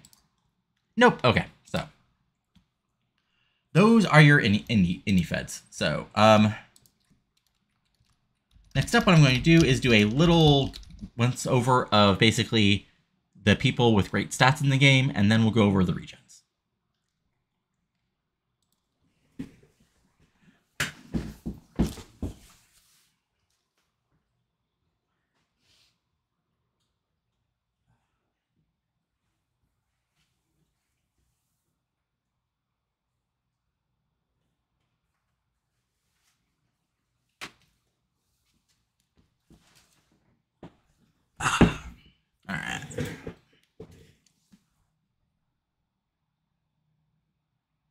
Oops, sorry. I forgot to hit the stop sign. So there. Honestly, just move forward a bit. So we got Callison, who's a regen, AJ Styles, who's great. Let's see here. Dr. Michael Jr. Anybody else who doesn't really pop out here? Mystico. I mean, it's Mystico. Not a shocker. yeah.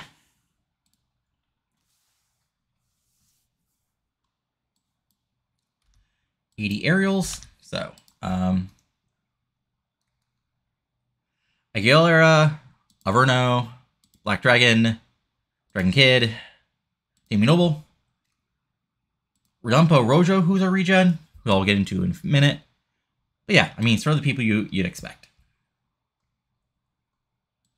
And now 80 flashiness.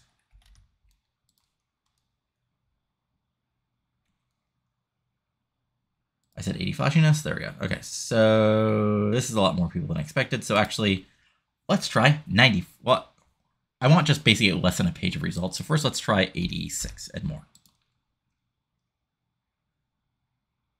Okay, I could think 85 is a bigger. So people you expect: Inri Calvo, who's a regen, who again I'll have to double check his picture, which I thought should pop up. But hey, what can you do? Oh, I think because he has a different name. Okay, I'll fix that. Okay. Let's see here. Pac, who's here. He's 21 and not really wrestling yet, but he's still great. Sugi, who's a guy in Dragon Gate. But yeah, that's about it. Again, 80. I'll try 80 psych, but I know that's going to leave way too many people. Yeah, okay.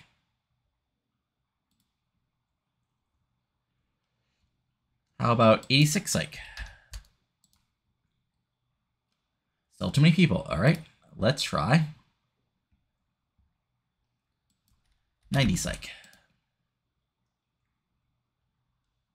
There we go. Okay. Anybody who stands... Okay, Johnny Swinger, who's... Okay. Honestly, that tells me I should probably push him a bit. Let's see here. Anybody really else of note that stands out? Nope. Like, no shockers there, honestly. Then if we go down here, again, let me try 80 charisma first. That's way too many people. How about 90? How about 86 charisma? Okay, so Chris Charisma, who's a weird guy who just has really good stats. Darren Burridge, who's a random guy who has really good charisma. Again, not sure. Einar Hansen, who's a regen with really good stats. Ellen Chambers, regen. Again, I've gone over that. Jacoby Ramsey, regen. Again, gotten over that. John Cena, hey, he's good. Mark Cronin, regen. And Vernon Rothwell, who's a regen, who I forgot existed. Yeah, okay, works for BJW, okay.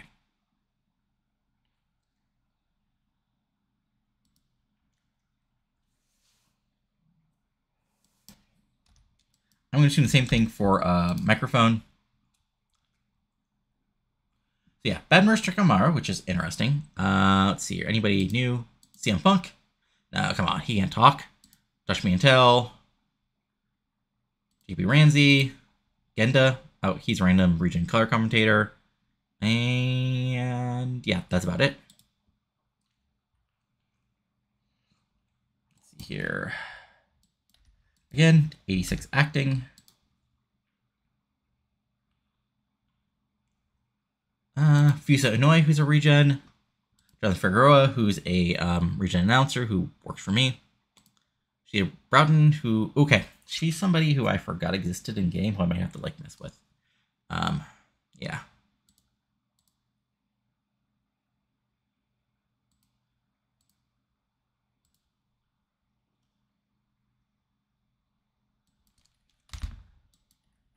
Let me first check star quality at 80. I think that's going to be way... Yeah, that is way too many people. Okay.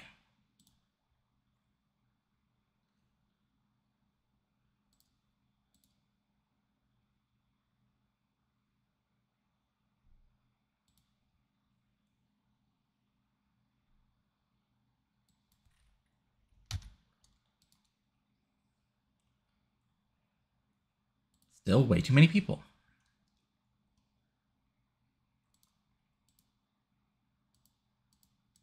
Yeah, okay. I just need to change features for regens. 90. Okay. There we go. So 90 star quality is sort of the people you'd expect. El Hijo del Fantasma, which is interesting. Killer Karen, who's a regen with good stats. Leon Roman, who's a regen with good stats. And yeah, that's about it. Teddy Hart, which again makes no sense, but a we got Sex Appeal, which I'm just going to start out at 80, and then I assume we'll give too many. Yeah, okay.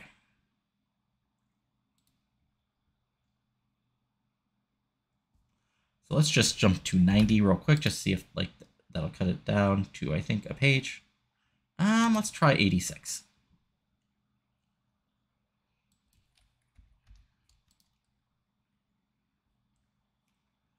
Yeah, that's too many. So 88. Yeah, okay. So let's see. Anybody else? Cheyenne, who's oh right, that's not a region, sorry.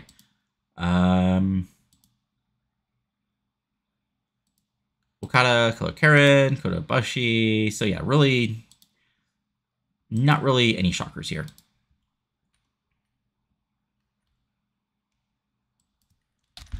We go to Menace, which I'll start out at 86 just because. Okay, that's a little too many, but I'll start. So we got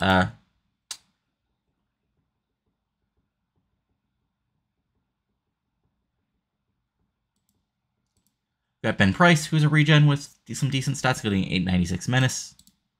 Let's see here. Bobby Lashley. Buckshot Boone, who's a regen with some good Menace, but no other really good. I mean, he's a good Puro and Technical. Regens,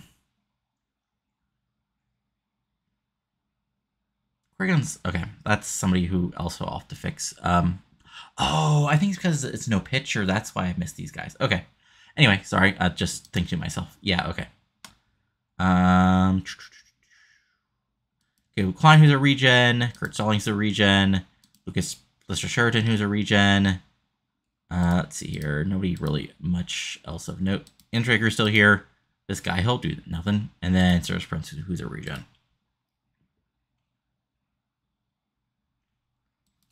All right. And then, yeah, that's it. Yeah. So again, you know, look it over, see if there's anybody you like. Mention maybe if you're signing, maybe I'll send for a dev territory, maybe I'll go after him, or maybe I'll just leave him be. But next up will be a go over of the regens that I think are of note. Again, this is probably way too much information for people, but I enjoy going over it, and it reminds me to do stuff. So let's go over that. All right, we start our overview of regens with our basically the top announcer here, Mario Herring, African-American announcer, 22 years old. He has good, like, basic charisma stats. He has 71 announcing, and he's currently the Impact and Ring of Violence announcer.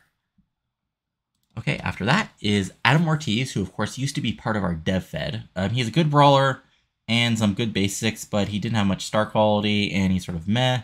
You know, he'll probably bang around the indies because he's some decent overness, but stats probably the top that he's get. Alexander Lowe is a UK-based guy who has some star quality, and that's pretty much about it. Like, decent, like, charisma microphone acting skits, but, like, you know, okay brawler, but that's about it. Let's see, after that is Alvin Cuthill, who is I mean, he's meh, you know, painfully meh, actually. Let's see here. Next up after that, we got Antonio Cortez, who is a luchador, CMLL, really good aerial, really good flashiness. Meh star quality, okay, sex appeal, but like he signed for CMLL, so he has Triple H rather, sorry, my bad. So he has that going for him. Aubrey Bernard is a German wrestler, good brawler, and that's really about it. You know, he's been okay. Like, you know, he's a current GF National Tag Champion, and 40 in Central Europe, which is good for him. Yeah. Let's see here. Barry Bradburn, of course, is with WWE Dev contract. He has good menace, and that's about it, which is why he's that pitcher. Ben Price is another guy with some menace. He's currently working in the UK, and he's decently over, like 20s and 10s. Nothing too fancy, though. After that, we got Count Sanser, who has really good star quality, but meh stats otherwise. Like, yeah, so he's sort of like out in the indies. We'll see if he gets picked up by anybody as far as like the indies go. Let's see here. After that, again, what I've basically done is I've given pitchers to people with at least one or two good stats. Because like, unfortunately, I sort of turned off pitchers and that allowed way too many people to get created, especially accounting for the fact that I also like brought in some people who were in another database. You know, real life wrestlers who were just missing in this database. So then after that, next up is Darren Hayes, also from the UK. He's decent, like 70 star quality, good menace, but that's about it. Yeah, Dexter Dixon, who's actually good charisma, good microphone, and has been actually the NJPW tag champion, and you know, is pretty decent. Let's see here. We got Emilio Cortez, who is a luchador, and is very meh, but he's working for integrity, so he's that going for him. He plays arrogant, cocky characters really well, but is naturally a babyface. Sure. Betting Enrique Calvo, who I could have sworn I was going to... I think the pitcher just didn't go right, so I'll have to double check that. Not the Underworld or anything. But good flashiness, good aerial. I probably misspelled the name of the guy's pitcher. Anyway, good basics, good safety, you know, solid wrestler, working for CMLL, and it could be a rising star here eventually. Okay, yeah, she's... That's weird. I think I messed up some spelling of people's pictures. Because she had a picture that was there before. She had the face paint and everything. And that's really like charisma, microphone, acting, good at playing crazy characters, and that's about it. So, you know, we'll see if she does anything. Flynn Black. He's like, he has good star quality. So this picture, but that's about it. Like, for sort of met everything else.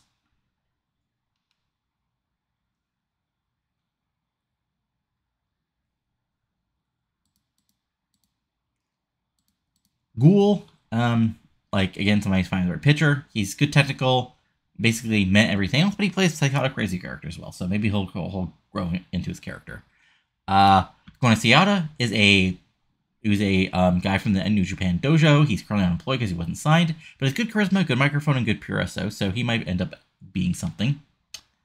Let's see here. We got Alkin Granati, who's, okay, so... There's some stuff here. I don't know if it just didn't get saved or if I'm messing up how it's done in the game. Because, like, yeah. Because I did fix it. And I thought just, I think there's some pictures that didn't get changed over because they already had a picture set. So even though I named the pit, okay, yeah. That's probably what happened, which I'll have to double check, you know. Make some notes. Again, that's we go through stuff. So you know the stuff and it's not broken when you go through it. Anyway.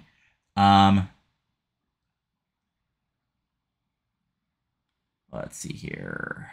Nobody else really missing. What's up next? Right. Okay. So yeah. Koshi Okawasawa, who from the All Japan Dojo.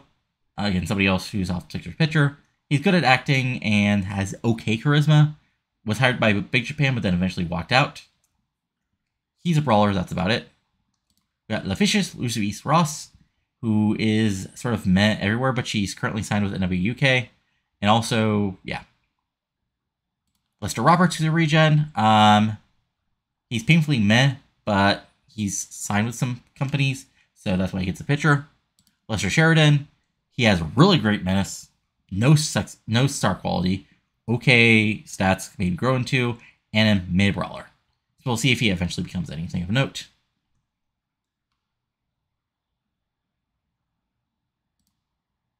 Maddie Tremblay. Okay, that's interesting that her pitcher works. Again, that's something I'll have to do with investigation. She's a good brawler, and that's about it. Like, good menace.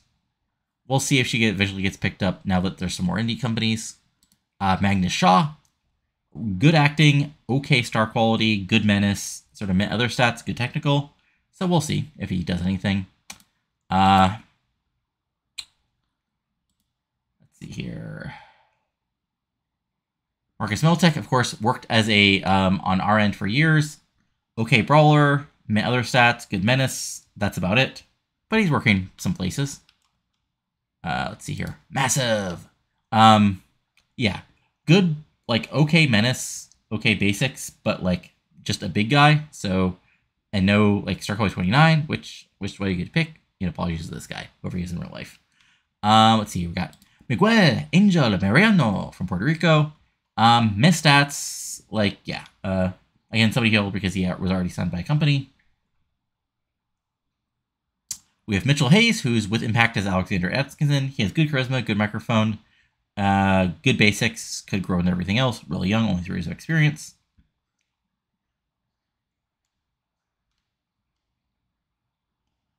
We have Noah McEwen, who's okay brawler, decent psychology, good charisma, good microphone, good acting, unfortunate star quality, which is why you get that picture. But he's from England. He got walked out on NWA UK, but he's currently with NJPW, so we'll see how that goes.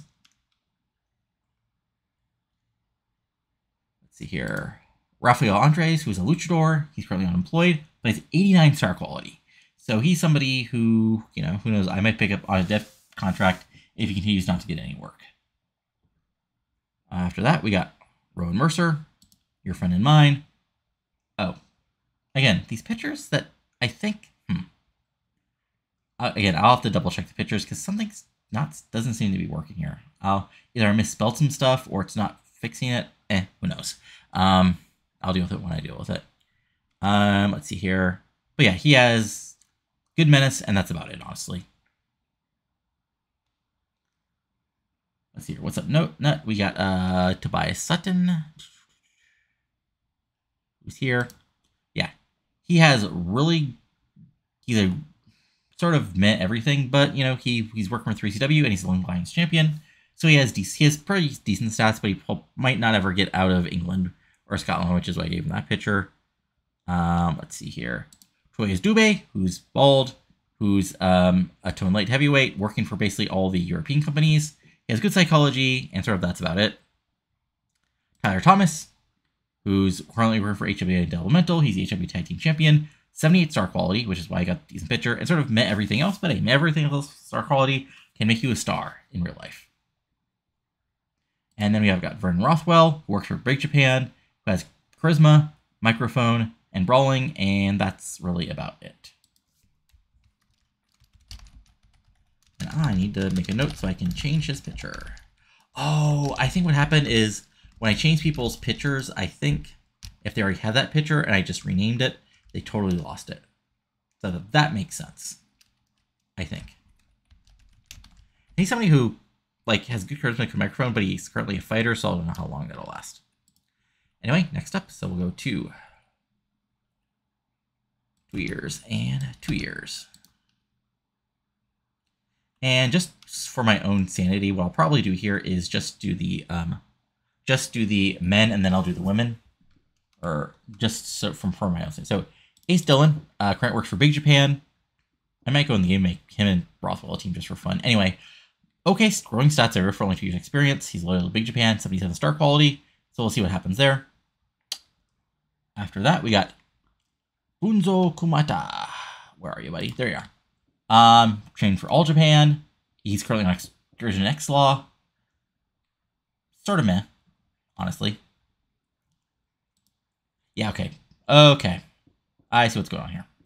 So yeah, I'll need to go in and change these pictures. Okay, anyway, he'd have a better picture, but 73 brawling, and that's about it. But he's with CCW, so there you go.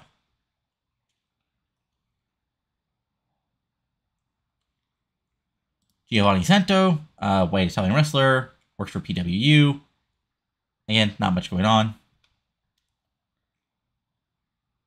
Jesse Lebowski, MMA crossbar fighter, was trained at the All Japan Domo. Good charisma, good microphone, good acting, no star quality, and missed stats. But he's also a MMA fighter, so he might stay in Japan. Okay, on to who was basically immediately signed by WWE once he came in the game. He gets 88 star quality, so there you go. And he's a good brawler, so he might eventually get brought up, but he's probably a project. Let's see here. The next up is Kurt Stallings, who is we signed up for a Dev Fed. He's a good brawler and good menace, but that's about it. We'll see if he becomes anything more. Then after that, we got the wonderful Tadasi Kortara, who's a Kaitai Dojo 309 pounds, good menace, and that's really about it. Currently unemployed, unfortunately for him. Warren Quarry, who gets a very Von Erich adjacent pitcher, I guess. Acting, 73. 94 basics. Good menace, but that's really about it. Then last but not least, above the men, we got Zeros Prince, who, 56 brawling, 97 menace. Big guy, we'll see if he does anything. Then the only woman from this time period is your friend and mine, Che Najo, who works for ATZ and is sort of meh. Now, this is the big one, because this was the year where I sort of let the game go crazy with Regens. And there's lots of people on here, honestly, that I sort of don't care about.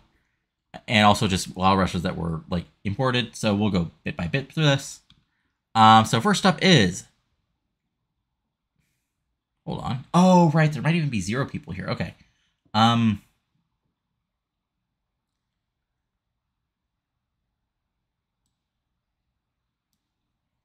Right. Okay, so we might not have anybody here because this is all people who appeared in 2005. So let me just go through here and see if there's anybody. I don't think so.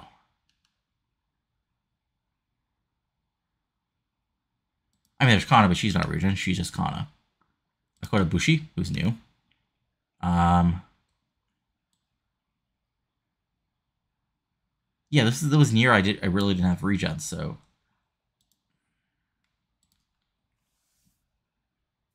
Yeah, let's go to 0-0. That makes more sense. Okay, so. Yeah, here we go. As you can see, way too many people. But hey, we'll go through this. Honestly, probably the best bet is just do some searching. So Adrian, Allison, again, technical wrestler, Icelandic, 85 technical. Jesus Christ, the gimmick here is probably he's like a former almost Olympic guy. He's 19, so yeah, he has a possibly future strong career with him. Andre Tanner, 20, African American, 5'9", 215, 78 aerial, and that's basically it. Back in. Noah Dojo, currently recruiting for Dragon Gate as an elemental. Good technical, good aerial, good flashiness, not a lot of star quality, but he could be somebody who could have like a 20-year career just because of his stats. Basho Akira, New Japan Dojo, 78 brawling, 77 star quality, 84 menace. He could be something eventually. He's currently working for Osaka Pro on their developmental side. Benito Medina, another regen. 79 charisma, 79 microphone, 76 acting, 86 star quality, 82 menace, and crappy wrestling stats. So we'll see how long he survives. Braden Kane. This is the perfect picture for Braden Kane in my view. 53 aerial, 58 flashiness, 51 psychology, 82 star quality, 72 sex appeal. So yeah, just a, good-looking young man. Bray Hirta, Asian Canadian male wrestler, 71 technical. That's about it. Buckshot Boone, white American male wrestler, 6'4", 270, 73 pure resto, 70 technical, 89 menace. We'll see if he becomes anything more than that. You can probably guess the names that I went in and edited, ones that were made by the game. Cliff E. Guest, black American male wrestler, 72 psych, and really that's about it, but good, decent everywhere else.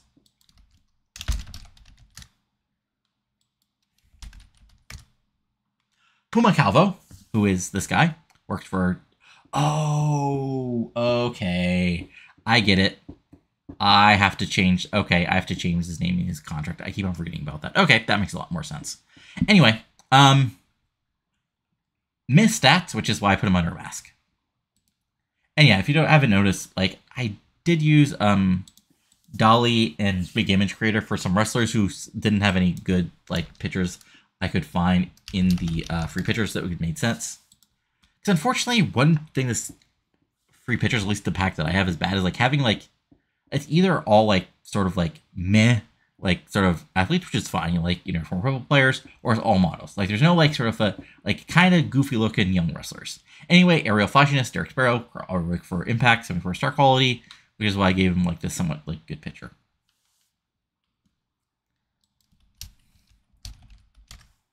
Einar Hansen, who is a black Icelandic male wrestler. Sure. 86 charisma, 86 microphone, 77 acting, 72 star quality, 78 sex appeal, 66 technical, 64 brawling. He could be a big old star.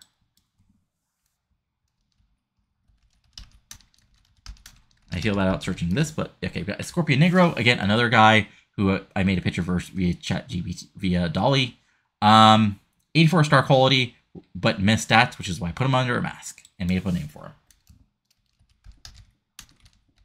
Gahu Masuko, 70 charisma, 70 microphone, 75 acting, missed star quality, which, you know, so there you go.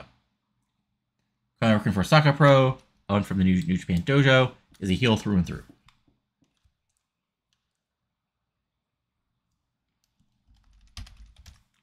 Gregory Morales is, again, somebody who I probably misspelled the name of the pitcher, so, but 70 brawling, and yeah, that's about it.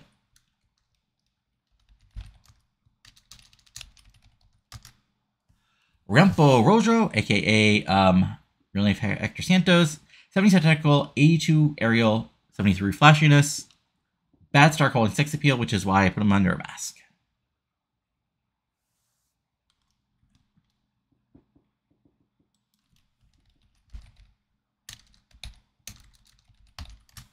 Akira Shirain, 70 acting, 88 star quality, big guy, 321 pounds, from 0-1. So he might be a future star for 0-1. Hugo says, oh, I could have sworn I had a picture. Yeah, okay, this is another one where maybe I just didn't spell it right. I'm going to guess. But yeah, 78 charisma, sorry, microphone, 86 acting. Yeah, so he should be really good. Humberto. Or maybe, yep, all right. L? Yep, El Enigma. Former Humberto Cerez, natural heel.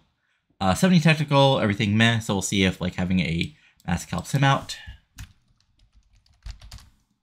Hurricane Hernandez, again, another guy who's, I probably messed up the name. 57 aerial, 60 flashiness, 88 star quality, 70 appeal. Jacoby Ramsey, yeah. 64 Purasu, 63 technical, 76 acting, okay star quality, but good charisma and good microphone, so we'll see if he does anything. Let's see here. Joe Vibert. Yeah, okay, some of this must be misspelled names or just weirdness with the game. 75 hardcore, has a hockey gimmick. And that's about it, all you need to know. Jonathan Burnett, sort of a mid guy, 74 technical, and that's about it. So you get the guy who's a good technical wrestler, nothing else. Let's see here. Youngblood. Oops, Joseph Youngblood. 76 star quality, so you get a nice picture, but sort of met everything else from Britain. Kisone Shimura. Okay, it's another guy who did I never get a picture for him? Or I could have swore. Okay, I'll have to double check that. But yeah, he has missed stats, good Purasu, and that's about it. Kelly Hollowell, missed 70 technical, 73 Purasu, impactful wrestler, currently unemployed, but sort of missed stats everywhere else. So we'll see how he works out. Gorgie Kurgan, again, somebody else who I'll have to fix. So 72 charisma, 72 microphone, 25 acting.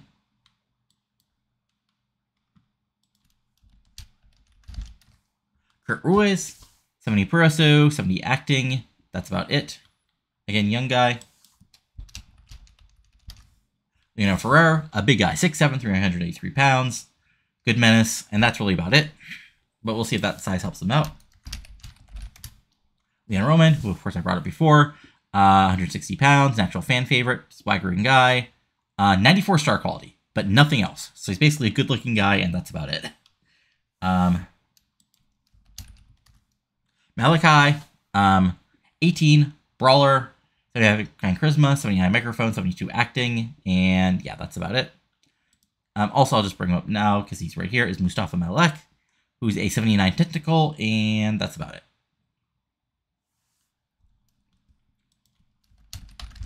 Mark Cronin is a 19-year-old white Canadian male wrestler, 71 aerial, 72 flashiness, 94 charisma, 94 microphone, 89 acting, 72 star quality. So he might be a star eventually. Mason Bowman, okay, another guy who I'll have to mess with his pitcher, is 50 psych and 70 star quality, 85 star quality. So I think he's somebody's. Oh, right. I think, okay, I get this. Yeah, okay. Atsu, sort of meh, except for brawling. So there you go.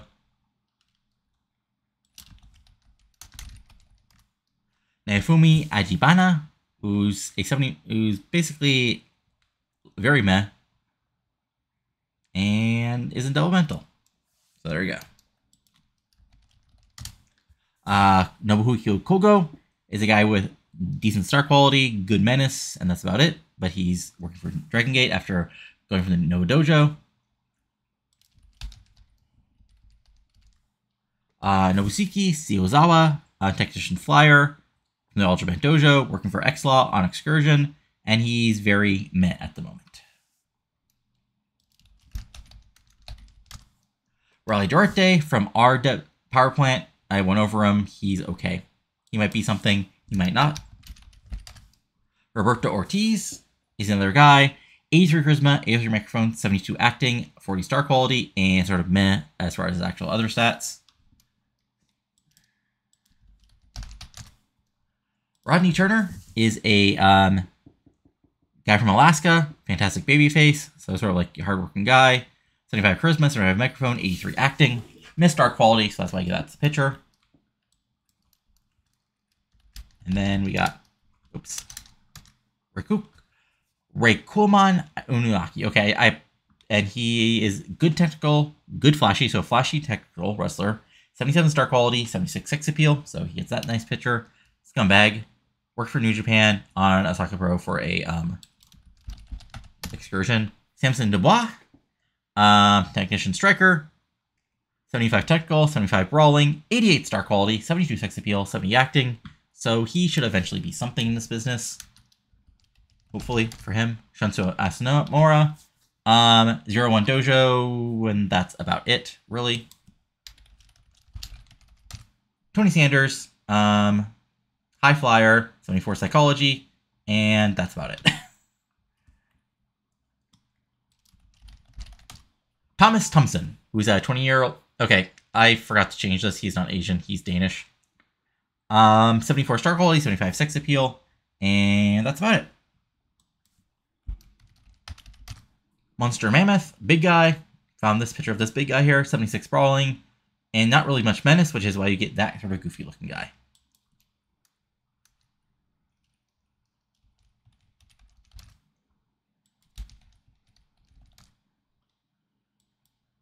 Let's see here, we got Uso. Again, somebody whose picture I might have to go ahead and physically change. So we got Adeline Ross, Daredevil, Rookie, 77 aerial, 75 flashiness. So one thing I'm okay is like there was a bunch of women created, and I'm okay with that only because in this version reality, there's actually a vibrant women's division. Joshi is a little more strong. So, you know, some more. We got this name Vidmar, a Polish female wrestler. And she sort of met everywhere except, yeah, actually met everywhere. We got Alicia Franklin, who's actually Asian English, so, you know. She's good star quality, good sex appeal, and that's about it. So, yeah. Angel Abbott, good star quality, good sex appeal, good consistency, young otherwise. Annette Blanchard, who's in our Dev Fed, 75 sex appeal, 60 star quality, 70 charisma, 70 microphone, met other stats, but she'll hopefully get there. Anna Jordan, 75 flashiness, 70 technical, that's about it.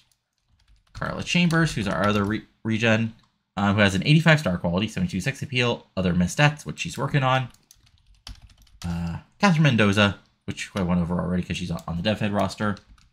Our first Joshi, Emiko Nishi, who plays babyface or heel, national comedic gimmicks. That's the pitcher. 72 technical, 74 brawling.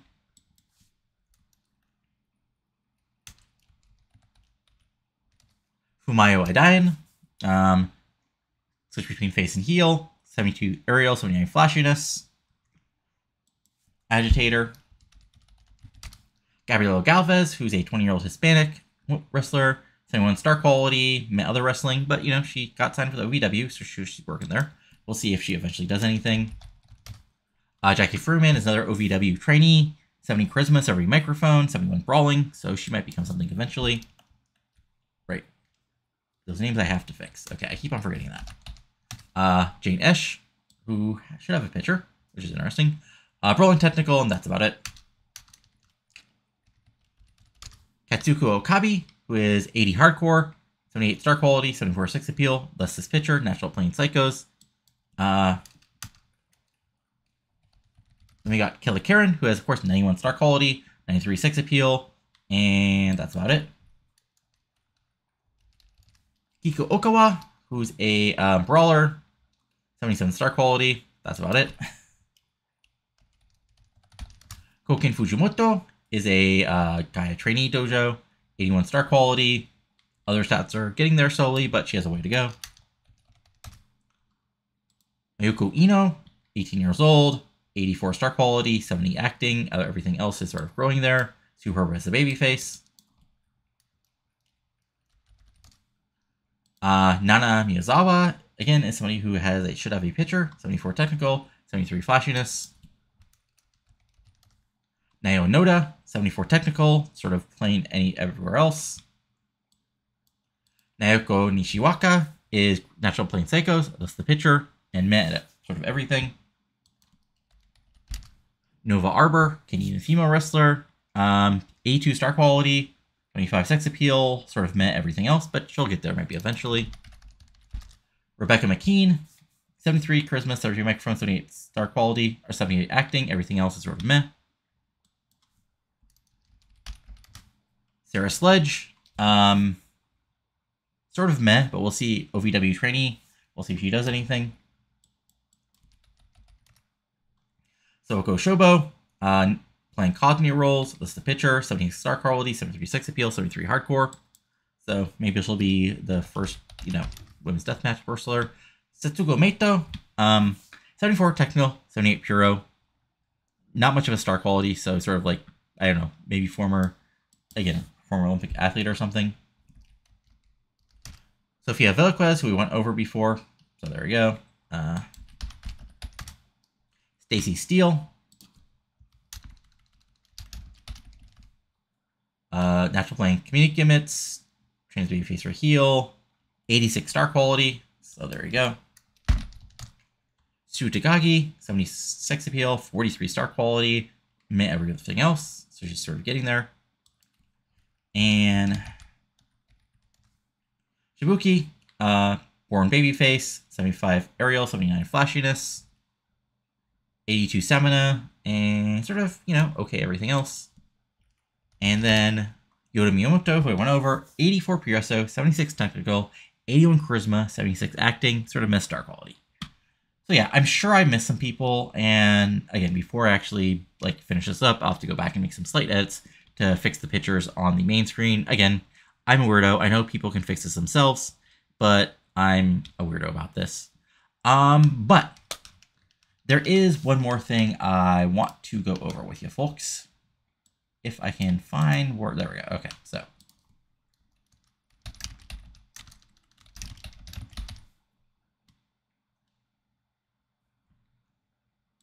so kind of a not great end here, but basically, so in real life, of course, during this time period, there's lots of wrestler deaths. Well, maybe not a ton, but because real was late, but it seemed like there was a lot.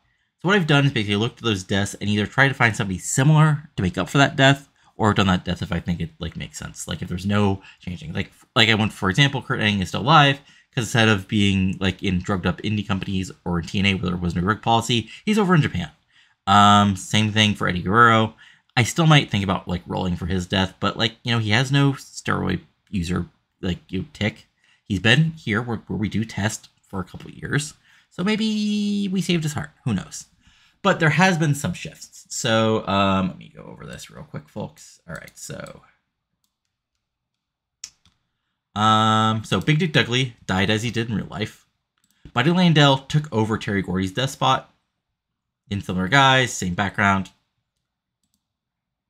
Caminero Galindo is a... Oh, right. He was... Never mind. He was just an old guy. Chris Adams died as in real life because that was just where he was heading.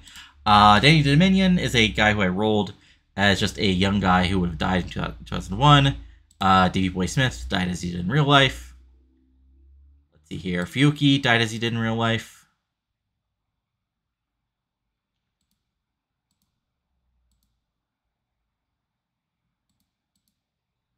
Let's see. I'm trying to look for people who... Mikami actually died because of a thing in the game. Mike Davis died in real life. Michael Zanke died because of drugs. Right, this was a pregame. This was in the previous game, 2016, which is why I completely forgot about it.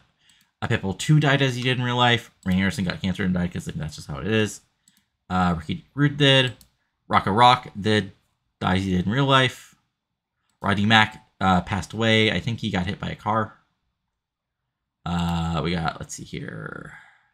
Siki Sachiguchi, I think, yeah, died as he did in real life. Arai did as he did in real life. Unfortunately, JTG, I think, got a bad roll. I think he got in like car crash. And then, yeah, that's about it. So some people who didn't die is Aguro, The Wall. Again, he's been in with us for the past couple of years, so he's been getting, contracts. Crash Holly was saved because basically replaced by Michael Lazinski. Again, Hawk, Big Boss Man, I rolled to see, and then Hashimoto was I rolled and they got saved. But again, I'll look over the deaths, what we're looking for here. There was in this in 2006 real life, and see if they were inevitable or something weird might happen. But yeah. If you actually watched most of this, let me know. Again, I enjoyed just doing this for my own way to double check stuff and just because it's fun. But if you actually watched most of this, leave a comment. But anyway, if you enjoyed this, go to the comment below. If your question is why the hell did you do a 2.5 hour video on this, subscribe to the channel for plenty of TEW 2020 content. 2007 will begin next week, and along with that will be hopefully some other stuff starting up again. It's getting chilly here. I'm not going out much. Not that I was going out much a lot, but it is what it is. But anyway, that's for now. Talk later, and adios. Have a good one.